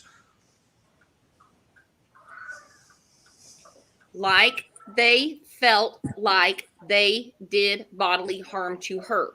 Bodily harm would not be a term that Jose would use, I don't think. No. This is something said to him. It was probably, do you think they would do bodily harm to her? He got something out of this conversation. He would use more of a word like, do you think they would hurt her? You see, you know what I'm saying? Yeah, I agree with that. But that one piece of the information that he gave is very alarming to me. It is to me too. And like I said, if it's not true and this conversation didn't happen with the FBI, he's going to be in trouble. That's all I'm going to say. He's on a public forum. And I don't think the FBI would even guide you in the direction of whatever they're They want answers. They don't want to give you the script. They want to know exactly what that house. It doesn't help them to make it up. Nope, it doesn't. Then they have to prove what they made up. It doesn't help find Summer. All right. That really gets me. That really gets me. They felt like they did bodily harm to her. Okay. And that bodily harm could also be accident, meaning as well. Like I'm just still shocked by it because I never even picked that up when I listened to that interview. Well, there's another scenario. It is very possible where they, we know how Don goes around and drinks up and all that, and we know he does drugs in the background. But the thing of it is, did somebody trigger him? And Summer was in the middle of it and got really hurt and injured because of Don's verbal and physical abuse. Oh wow, that's another way to look at it too. Yeah. Yeah, and also Candace is a violent person. Yes, remember, she's a violent person. Remember, if what Allie says is true about how she tried to say she would blow up Walmart or something, and then Allie said she threatened her. Mm-hmm. And we know Candace is the same way too when she gets all drunked up. Candace loses track of time when it's convenient for her. They all do. Feeling when she gets in the R&R, she's a blackout drunk. I Mm-hmm. think when we see all her videos, not all of them, when they disappear the next morning, it's because she does not remember doing them. I agree. I agree with that. Something could have happened that day that she honestly does not remember. She's a seasoned alcoholic, okay? All right, But this really bothers me. They felt like they did bodily harm to her. and also what Jose's saying that he went to bed at around 8 or 9 o'clock too. I don't feel like I feel like that's a lie, and that's the one time he remembers the time. Hmm. Like I just feel they all drink blackouts. Anything could have happened. He admits to it too. He said he was the first one to pass out, Yep. and they would all still be up. I mean, he admits to it too. He's not acting like he was sitting there being a teetotaler.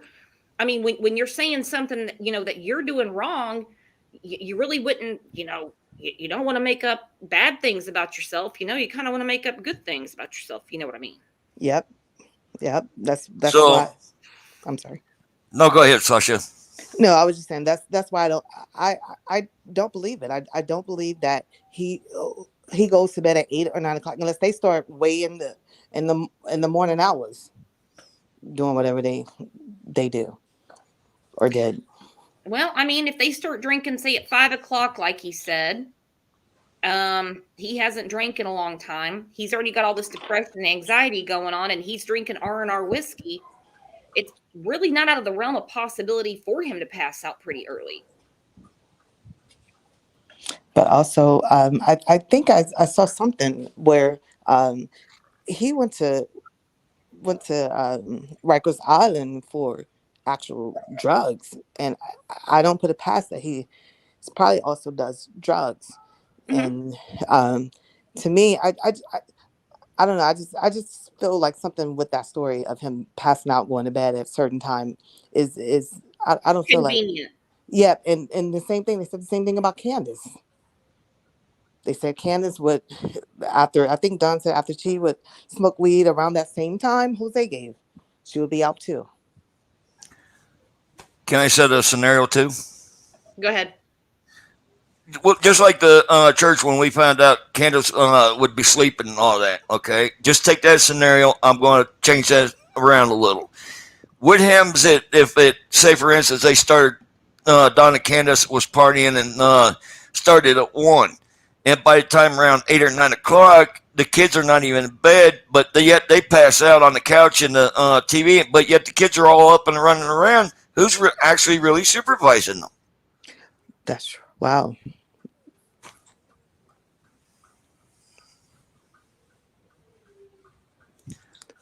Didn't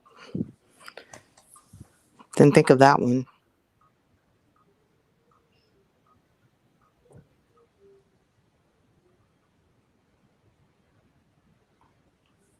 Nobody has. We've seen pictures of her asleep at church. Mm-hmm. Yeah. I mean, even in a public situation like being at church, she's out. She's passed out cold. But we've also seen her on YouTube. We know about the phone call to Mary and many other things where it's midnight, 1, 2 in the Mhm. morning, and she's wound up tighter than a brand new clock. Yep, and I don't think much of her pattern would have changed either from the times that she's jumping on YouTube at the times that she would change in regards to the patterns before of the drinking and alcohol when everyone was around. Some of the patterns did change after she went gone. Some of the patterns in her attitude and how she presented herself has changed when Summer went gone. Let's talk about that, because to me, just what I'm seeing, the patterns got worse. It got ramped to a new level, especially when we were watching the Tuesday night circus. Summer went missing on a Tuesday. Tuesday nights were always, when Don, before he went to jail, it was always ramped up. I mean, are you saying that they cleaned their act up more when she went missing, or it got worse? it got a lot worse. Or they're violent and their temper. I mean, they just went to a whole new level. That I agree with. And I'm not going after Jose at all. I'm going through what he's saying. I'm glad he came out and spoke. If he can't remember everything, I get it. If he didn't tell the FBI certain things, that's between him and them. But what he says right here, when he says, like they felt like they did bodily harm to her, that really, he's the only person who has said when he spoke with law enforcement, they were honed in on Don and Candace. All we've heard from Allie is, oh, they won't tell us anything. They had to have mentioned Don and Candace to her. Not that she needs to tell us. Big. That's a big statement to me. Maybe I'm looking into it too much, but to me, it's a big statement. All No, right. I agree. Got it. Okay, That's so where I got. That's what I got from their questioning to me about them. yep, absolutely fair enough. Fair enough. And I can see that unfolding just the way it did, just what you're saying. Been there many times. Okay, so right there, he heard that statement. All right, his face actually changed a little bit. And he was like, no, I get it. And I can see it unfolding. Mm-hmm. It's like, I mean, he's actually glad that was put out there. He's glad that was put out there. I mean, it's about time someone said it. We heard Ronnie Lawson say, everyone's a suspect. Everything's still on the table. This is the first time we've heard someone who has talked to law enforcement. He spoke with the FBI because he's in a different state. That says their focus was on Don and Candace. Now, mind you, that was back in June of 2021. Everyone is still a suspect. It doesn't seem to me that it's changed. So let's see what Chris says. And it has fallen into that point. So in retrospect, He said, and it has fallen into that point. Okay. So then he says, in retrospect now, looking back, what's your opinion? I should have did something. I really do. I should have did something. now I can't speak for Chris. I think he's asking him, like, in retrospect, what do you think now the situation? Do you think they're responsible? Jose's blaming himself. I should have done something. Yeah. That's what I honestly believe. Because I feel that time that I pulled her out the shower, that should have been me. I should have just picked up the phone and called the cops right then and there. But my main worry was that I did that and the cops really didn't do much. You know, they wouldn't have looked at it as he's doing anything bad because we were all in there, you know, while they were in the shower. I didn't even know until I heard her voice. And I was like, where's Summer? Oh, she's in the bath with her dad. I'm like, what? What do you mean with her dad? And Candace was like, yeah, he always takes a bath with her. I'm like, and I just not jumped, but like I just got off the table right away. And I was like, where's her towel? And I looked and I found it right on the dryer and I just grabbed it. And I'm like, Summer, and she's like, yes. And she's like, yes, okay. I said, come out here, baby. Okay. Wow. Yeah, that's crazy. That's absolutely crazy. Does anyone know, like I know here in areas in the city, like if you have a domestic violence or you call the cops for anything to do with any type of a situation and you have kids, diapers automatically get involved regardless. You and I were speaking about that yesterday. I think that's what got the CPS ball rolling. I don't think it's the hero Allie calling like she said. I think it was an automatic. When they had to come to the house, he's drunk in possession of a weapon. She's calling the police on him. I think that's when CPS got involved. That's the one that set the trigger off to get them ball rolling, I think. I mean, I do believe Allie when she said that CPS would go to the house and they would hide and stuff like that. I do believe that. That sounds just like Candace. But I don't know how diapers work there, but here, like if they don't tell you when they're coming, and not only do they not tell you when they're coming, but if you don't like, um, if you don't make a connection with them, they're sending law enforcement They're bringing the out. police out. Exactly. And I'm wondering how many times the police came out there with CPS. Don and Candace aren't going to tell us. Dudley did explain that Don was actually staying overnight at work because of a CPS situation.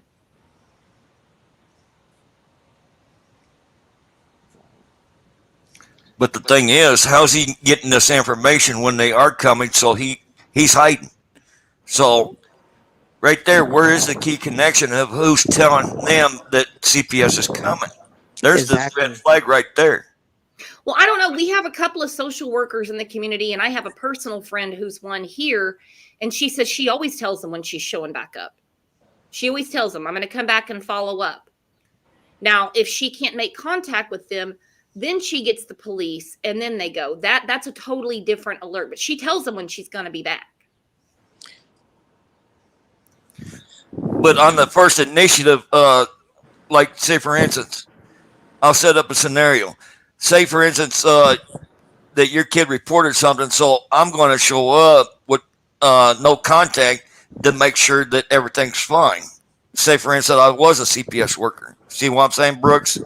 Oh, no, I know exactly what you're saying. What I'm saying is I don't know how many times they went out there, if they made contact, if they didn't, if Allie's just saying, oh, she lies all the time, oh, she hides from all the time. The first contact isn't an appointment because they don't want to give them time to clean up and everything. They want to see It's in person. From when the case is opened.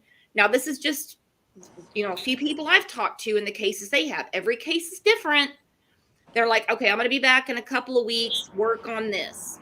We need you to do this. Now, I'm pretty sure when they took the boys in July, that wasn't an appointment. They showed up and took them. Yep.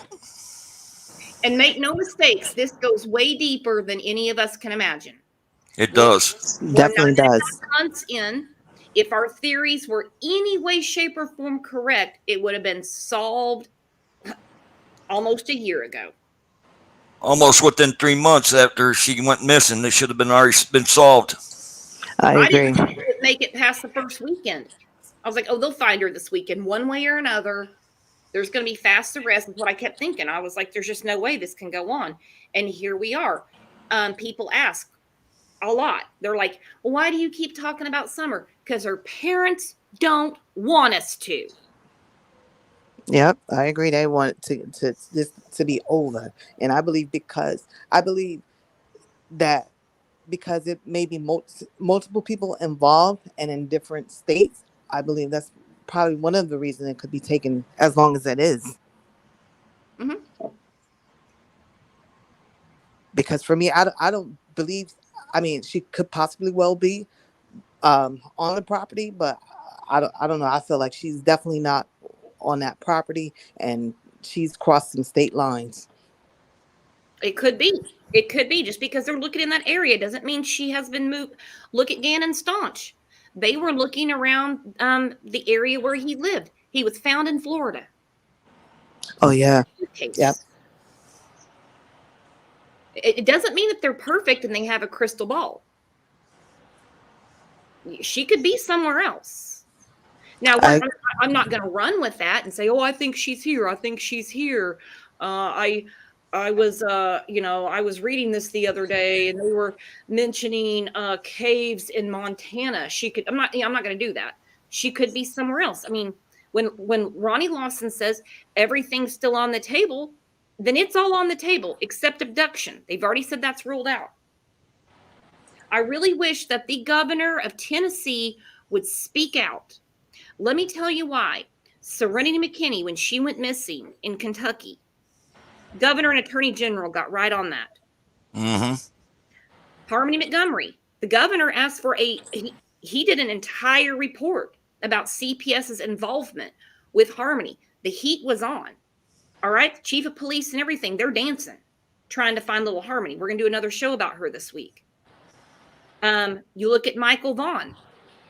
They're making changes to the laws for Amber Alerts. I really wish that this governor would say something. I'm not saying shame the TBI or shame Ronnie Lawson. I'm not saying that. I'm not saying making them the bad guys. But I really think a statement from the governor, the lieutenant governor, the attorney general might get things going a little faster.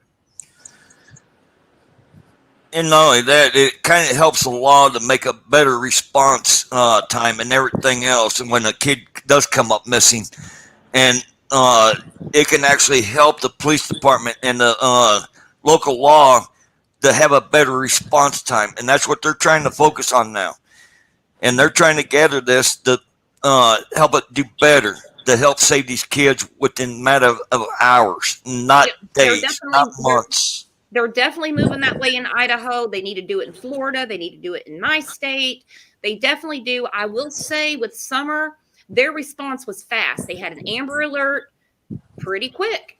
It wasn't like they waited months or anything. They had an Amber Alert pretty quick. They had 19 different agencies involved very fast. Their response time was really fast.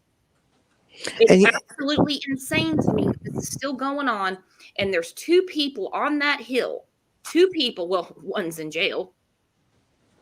Don and Candace. And you know, another thing with the Amber Alerts, it would be good to have Amber Alerts to that, you know, this happened in Tennessee, to actually come up the coast, the East Coastline, and say, hey, this, you know, a kid is missing, because people can have plenty of time to get out and go across other states that, you know, we could be aware of, to look out for this person as well. Like, they're on the East Coast line. You know, you never know what, you know, what another person They've saw. talked about the nationwide Amber Alerts, but they said that it would desensitize people. Not only that, it'd be a lot more cost. But if you go back in the earlier days, like in 1980s, it was nationwide. But after time goes on, it got more and more costly and effective to use, so they just cut it down within the state itself. So we cannot get that nationwide alert anymore.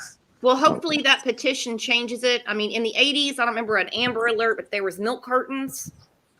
Yeah. It was kind of a common thing to be having breakfast in the morning or at the grocery store with your mom, to be reminded that if you run off, you're going to be on a milk carton. True story. That happened to a lot of kids. Parents would say that.